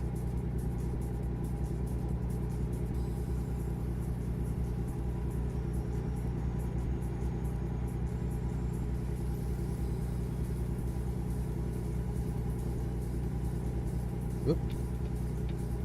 I should be really paying attention to where I'm going.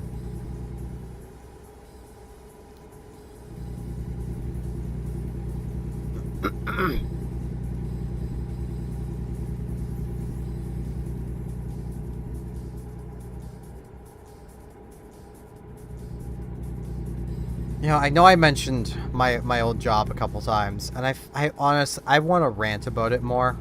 I really do. And I think I'm going to. Like,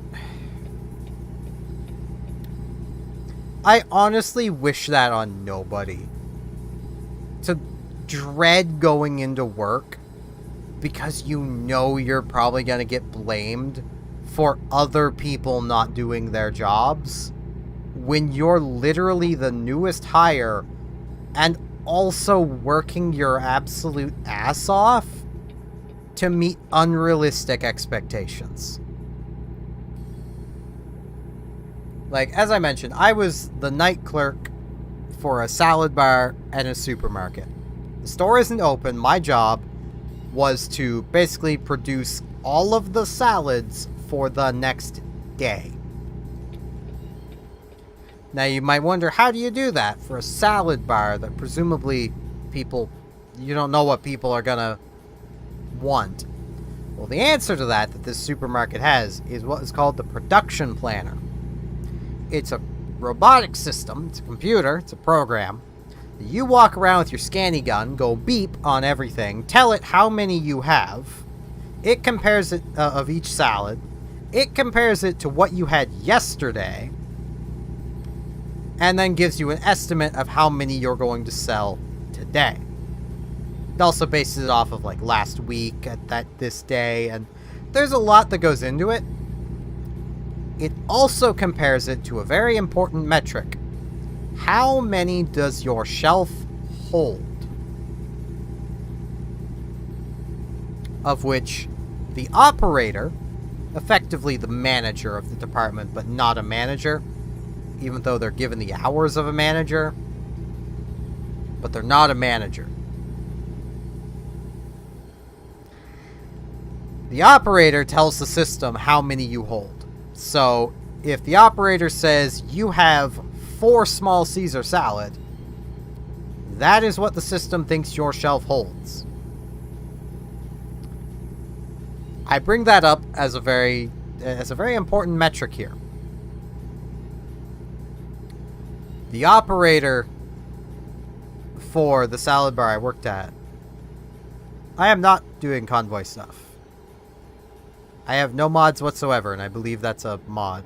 I could be wrong.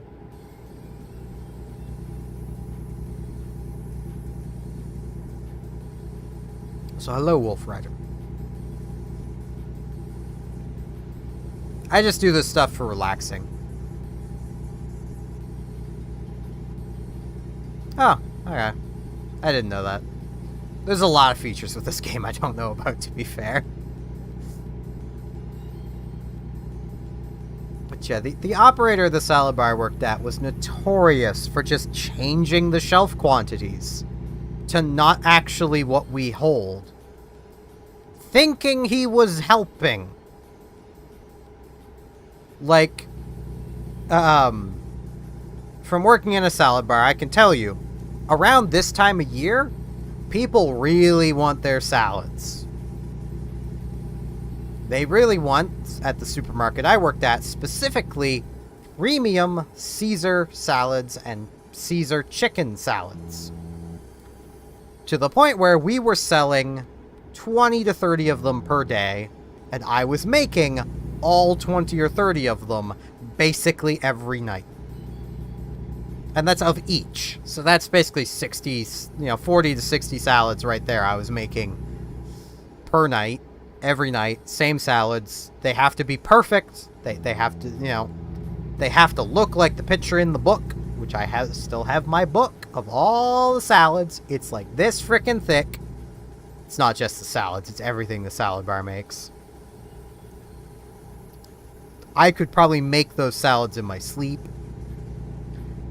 But because I wasn't getting the rest of the salad production planner done, because I had to spend so much time doing these premium Caesar salads, the operator decided, I'll lower the shelf quantity. That'll help. Because the production planner takes the shelf quantity into consideration. And it does. But here's the fun thing. When you don't hold many of a salad, say if your shelf actually holds 12, and you tell the system it holds 6, and you sell the same amount on both shelf quantities, the system assumes you didn't sell more when you have a shelf quantity of 6, because your shelf quantity is so low, you didn't have enough of them made. So it asks for more! So this operator was lowering the shelf quantity, thinking he was helping, and he was making the problem worse. And what would get worse is I was not allowed to make more than 2 extra over what the production planner asks for. You're able to manually adjust the numbers, but I was only allowed to boost it by 2. I brought up the minis earlier. Our minis, universally, each one of them held 6, aside from mini Caesars, which held 12, mini chicken Caesars, which held 12, because they sold a lot, and there was one other that was 12. Mini Cobbs and mini BLTs. Those were all 12s. After a while, the mini BLT was cut down to 6 to make room for some new salads. which I'm glad I left before I had to make too many of those, because they were obnoxious. They were steak salad. Cold steak. Cold reprocessed steak. No. No. No. I avoided making those. But he literally set the shelf quantity for both of the mini Caesars, the chicken and regular Caesar, to 4. Shelf holds 12. Now, because he did this on a weekend, and weekends are bad for mini sales, because minis tend to be bought by school kids. That meant that his lowering the number actually did lower the number the system was asking for. Because we'd only have 4 on hand, or at max 6. And we would sell 6. Shelf quantities 4, we sold 6. Okay, make 6 again. Or shelf quantities 4, we sold 4. Okay, make 4. But then the problem of visits comes in. Because the shelf isn't full. The production planner only wants 4. Shelf holds 12. The visit from higher ups, they want that shelf full when they arrive. The production planner isn't asking for a full amount, and I'm only allowed to increase the number by 2. Or I get in trouble. Yeah, that was my fault. As if I controlled what the production planner asked for.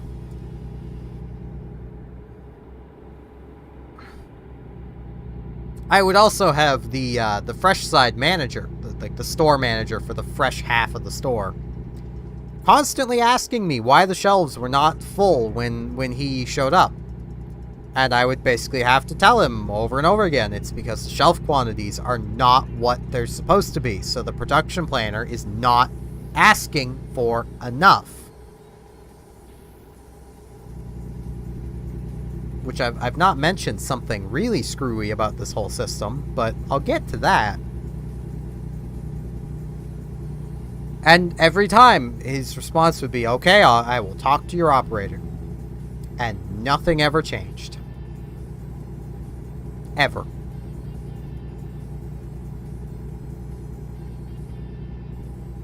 The really screwy thing about the production planner is because it's based off of sales from the previous day, and I'm a night worker. My shift started at 10 p.m., ended at 6:30 a.m. The sales from the previous day would be the day my 10 p.m. shift starts on. I could not scan for the production planner until 1 a.m. My shift starts at 10. So that is 3 hours I have to guess what the production planner is about to want. Because remember, I can only increase the number by 2. So if I'm wrong on my guess by more than 2 in the positives, I'm wrong now. What I have done is wrong. And I either throw away multiple things, or I change the number. More often than not, I would change the number. Because I don't have it in me to throw away perfectly good food that I just prepared.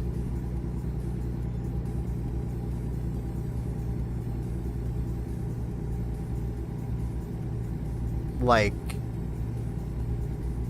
that happened on multiple occasions, and, you know, I'm not allowed to change the number more than 2, so of course, I would get in trouble.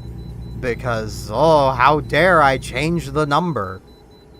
Even though, literally, I had to. Because the production planner wanted more, well, wanted less than I had made. Or Yeah. I'm tired.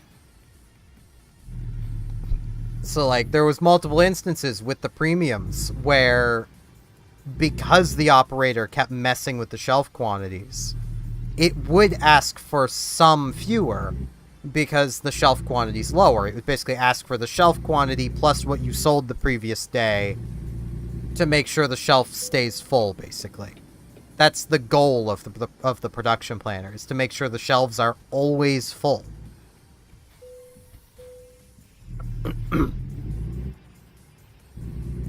But because he would mess with the numbers, that would cause problems. Both ways, of me having to make more, and also occasionally I would make too many because I made them based on the previous day's production planners, you know, how many I just made, basically. And that's now wrong.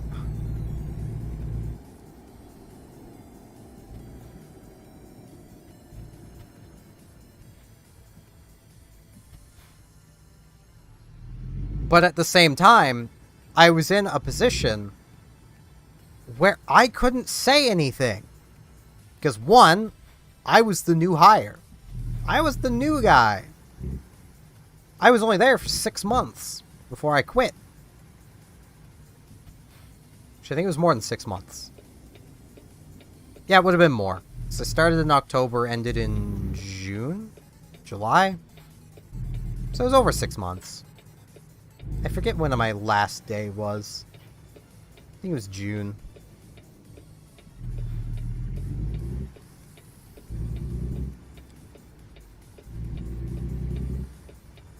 But, aside from just being the new hire, I was hired under the recommendation of my sister. So if I caused a fuss, it would have not only reflected negatively on me, but on my sister. I was literally handcuffed. I couldn't say anything.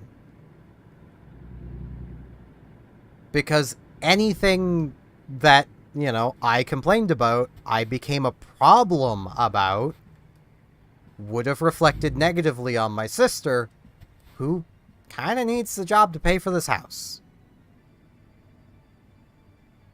Like, I really appreciate her getting me the job. Like, don't think I'm not appreciative of it.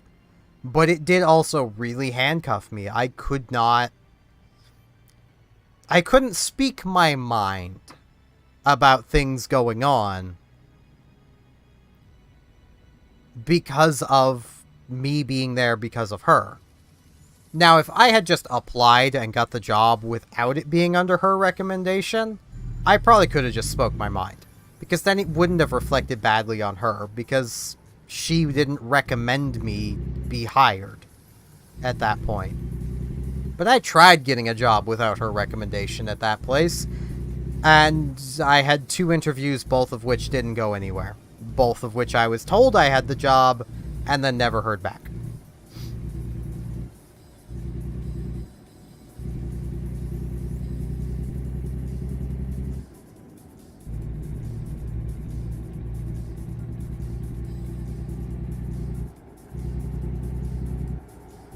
That's fun.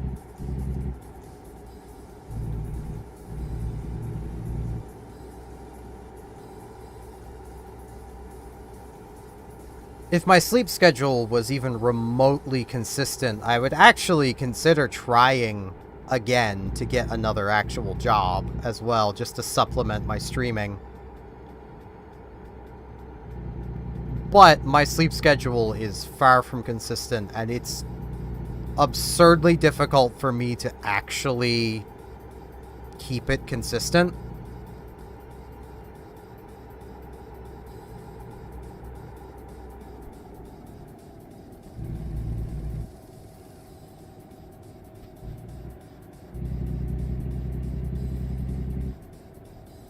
Like, case in point, today, I have insomnia. I can't sleep. I am wide awake. I mean, my brain's not working at 100% capacity, but that doesn't change the fact that I don't feel tired. And I've never been able to just sleep. I need to actually feel tired, or else I just get restless when I'm laying in bed, which wakes me up more, which prevents me from sleeping.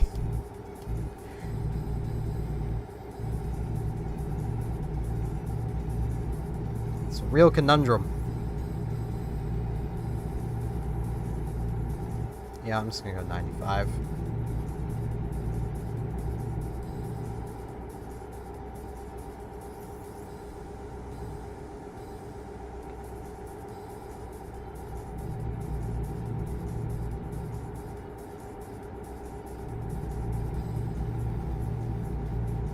Because, I mean, I'd love to have more disposable income. That'd be great.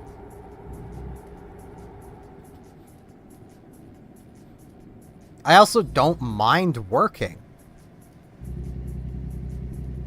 Like, I'm kind of a workaholic, which makes my lack of motivation to work a lot on my streams and YouTube stuff kind of ironic. Because I love working. I love having things to do for other people. When it's for myself, I can't. I struggle to motivate myself. When it's for other people, I'm just fine. Truck, why are you slowing down so much? Speed limit's much higher. Why are you going like 70?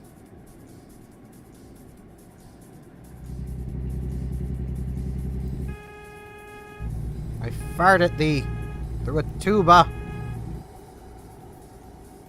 Now the speed limit's nice and low. Now it's about to drop even lower.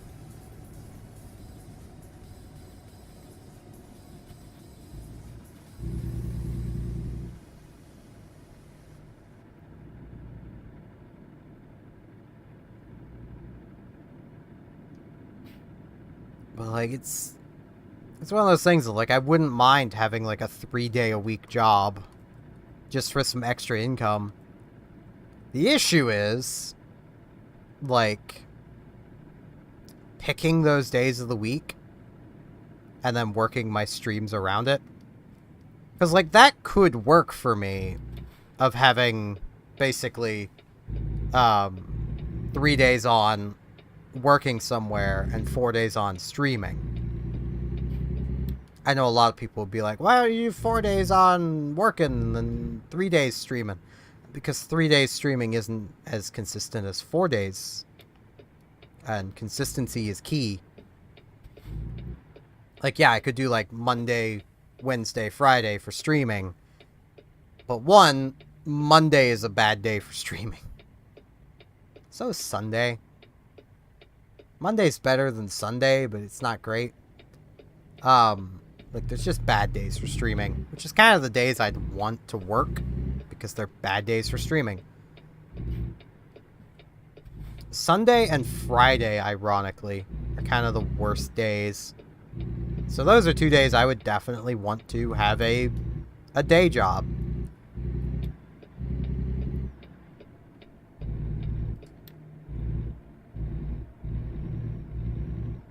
But, like, I'm very bad at saying no to extra shifts as well. Plus, also, if I were to work, and my music has stopped, if I were to work basically 32 hours a week, I would probably have very little energy for streaming. Is kind of part of the problem.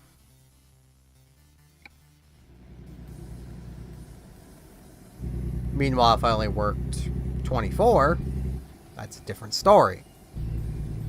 Plus, that would still be good enough income to supplement what I'm doing. The issue there being that, like, I hated the feeling when I quit. And I would hate to go through that again. Like, I don't know. I know I did show one of my former co-workers my YouTube channel. And I don't know if she's ever actually checked it out or if she'll see this. But, like, I do want y'all at the salad bar to know I still feel bad about quitting. I felt bad in the moment, I still feel bad. Like, I do legitimately feel like I let y'all down. But my mental health was spiraling. I couldn't keep working.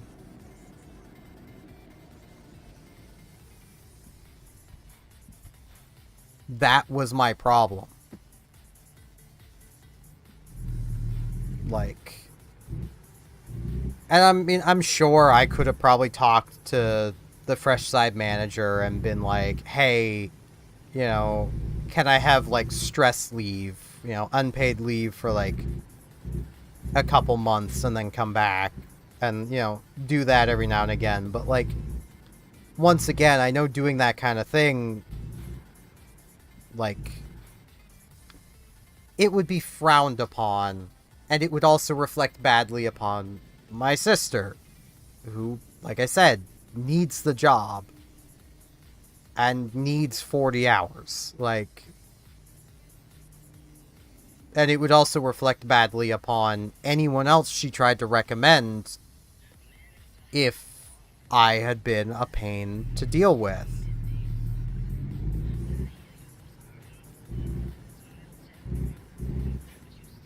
Like, ultimately, aside from my own mental health, which, quite honestly, I'm still surprised I actually had the guts to put myself first for once. Because I really don't do that very often.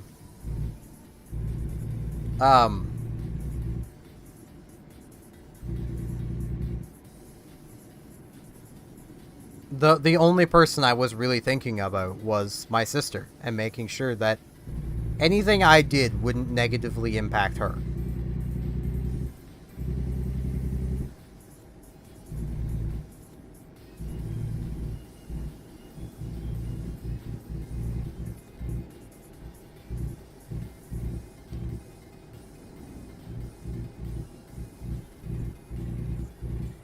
Wow, I think I might actually be able to yawn.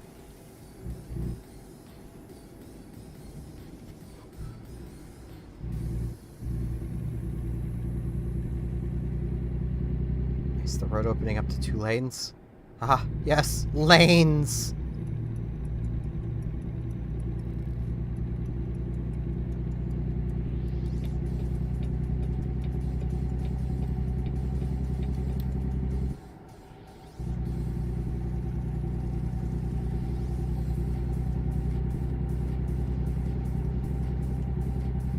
But, like, I do honestly at times miss working.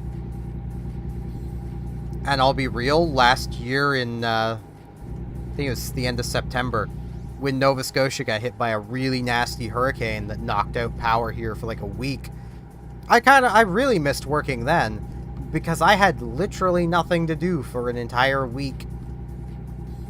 Meanwhile, one of the first places to get power back was the supermarket I used to work at.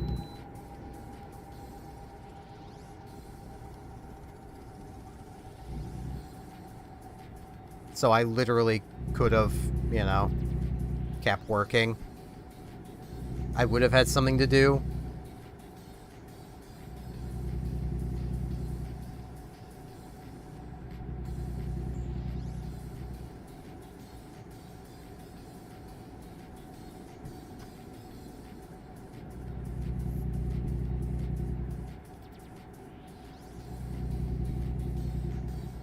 But yeah, that's enough of me rambling about my old job.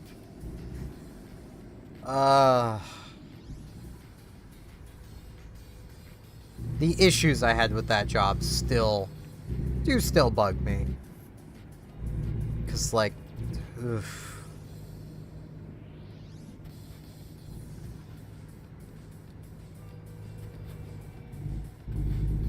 Oh, geez, now I'm yawning a lot.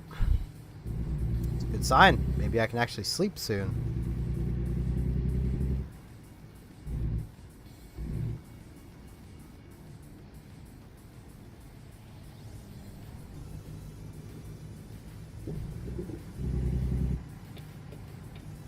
Which in its own way sucks, because that means I'm probably going to be asleep really late.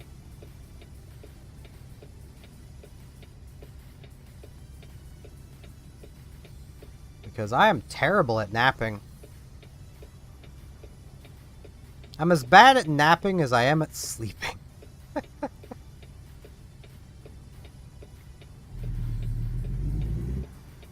Not helped by the online alarm clock I used to use. Is no longer available in Canada for some reason. They're just not in Canada anymore. And I don't have a VPN on my phone to not be from Canada. And that's where I'd have the alarm clock.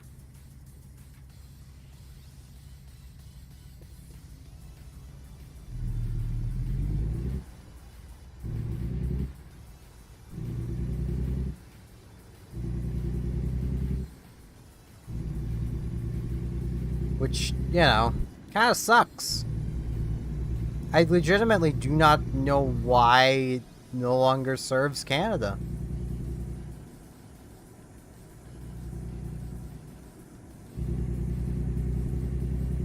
Because, like, I would say it was because of Bill C-11, but this was before C-11.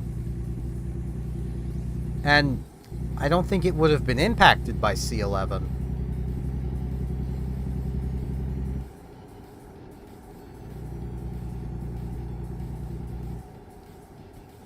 Which, for those of you who are not Canadian and don't know the absolute insanity that is Bill C-11, it's basically the Canadian government wanting to regulate the internet. Well, I say the Canadian government. The Canadian TV and Movie Associations wanting to regulate the internet. Specifically wanting to regulate online streamed content. Like videos, live streams, Netflix, you know, streaming services, and then user-generated stuff.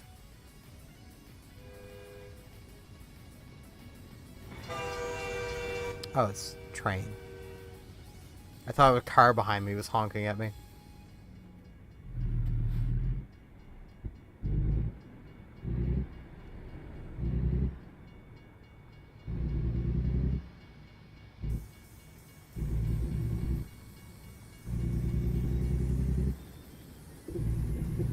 So, yeah. I'm fully expecting at some point to have to fight with that regulatory body. Because, see, here's my argument to them. They want, I think it's some, like, I think it's like 30 or 40% of all content, I think it's actually 50% or more of all content to be Canadian. Of Canadian origin, or telling Canadian stories, or whatever. I don't really do that. Except I kind of do. Because I'm Canadian. Like, the content I make is Canadian because I am Canadian. Just because I am playing a game called American Truck Simulator does not make me any less Canadian. Thus does not make my content any less Canadian. They would probably argue differently. Because I'm not,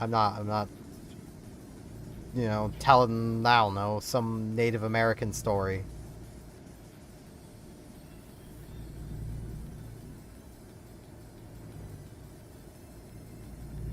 But quite simply, I have no interest in that. At all. Even as a subject, I have no interest in that. At all.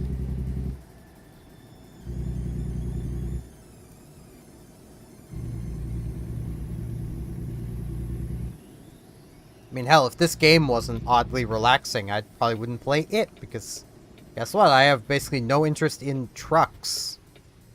Or cars. I'm not a car guy, I'm not a truck guy. I know literally nothing about the upgraded parts I have put in this truck in this game, aside from they made the bars bigger. They made number go up. I don't even know if they're actually the best parts for, you know, what I'm doing.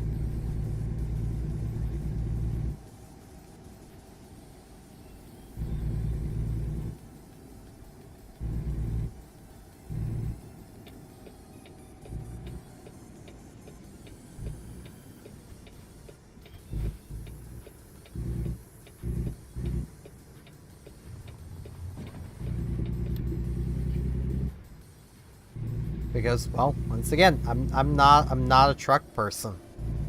Not a car person.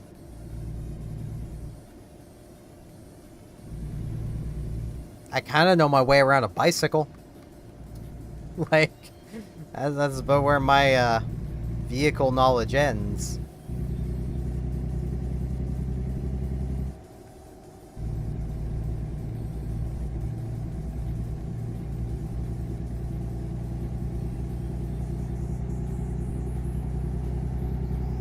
Yeah, at least until you get to things like naval vessels. Though even then, I don't really know how those work. I know some stories. I know some brief tidbits of the history behind them. But that's about it.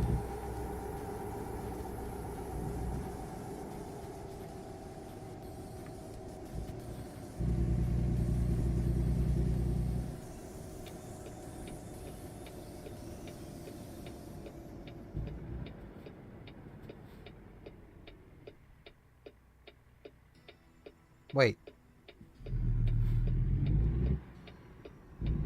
Oh, it's the reflection? What were those "you can't go here" lines for? I'm so confused.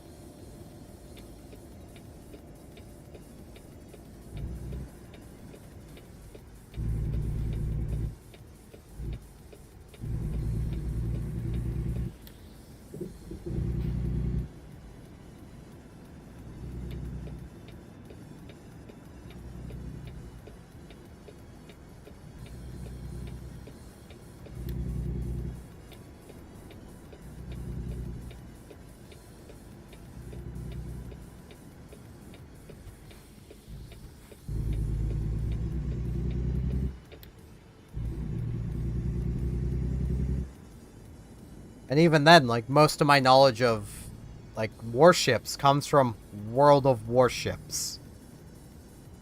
And what little research I've done on things because of World of Warships. Because tangential learning is a thing.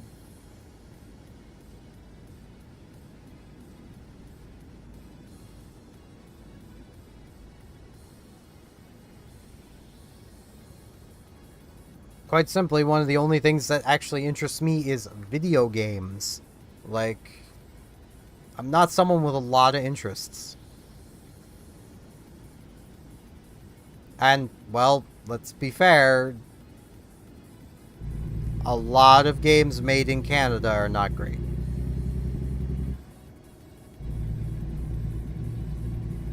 Some of them are. A lot of them aren't. That could be said everywhere. But it almost seems more true about Canada. Could just be the shitty Canadian games, the ones that get played the most by random YouTubers, but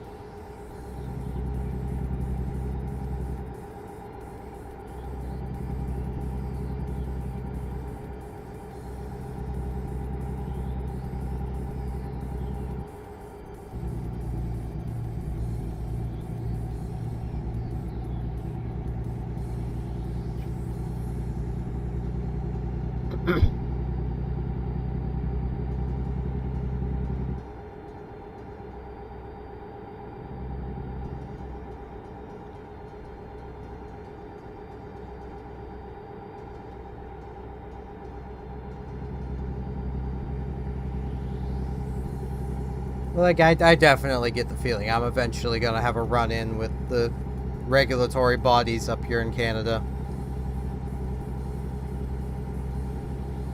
And I will fight them. To the best of my ability, I will fight them on them forcing me to make specific content. Especially because during all of the proposals for the bill and all of the talks, they were adamant that they would not regulate YouTube, Twitch, streaming content, user-generated content, basically. But they wanted the ability to do it.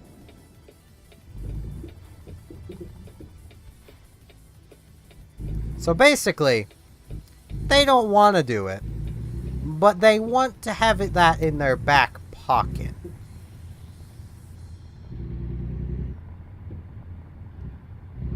Which, bit suspect if you ask me. Why would you want the ability to regulate user-generated content if you did not intend to use that ability? It's the same as these companies like Asus lately with the, they just put the it'll void your warranty thing because it's boilerplate text and they weren't actually gonna deny any warranties. Unless it got bad, in which case they probably would have started denying the warranties. Because that text is there for exactly that reason.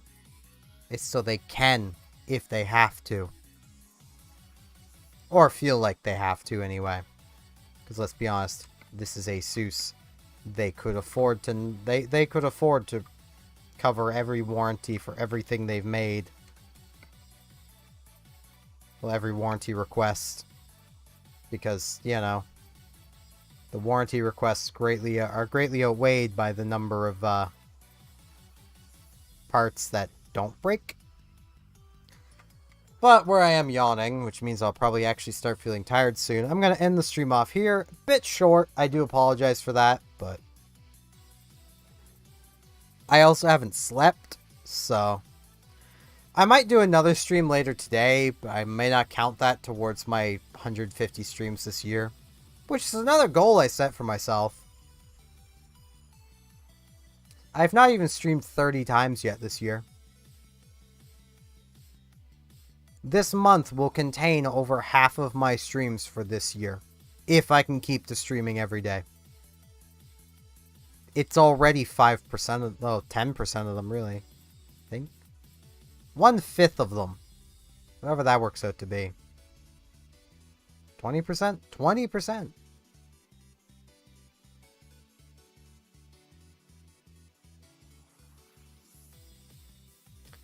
Because that's fun. I have been really unmotivated this year. I mean, I was even less motivated last year. But yeah, thank you everyone so much for watching, and hopefully I shall see you back here tomorrow as I continue streaming every day for the month of June. See you all then.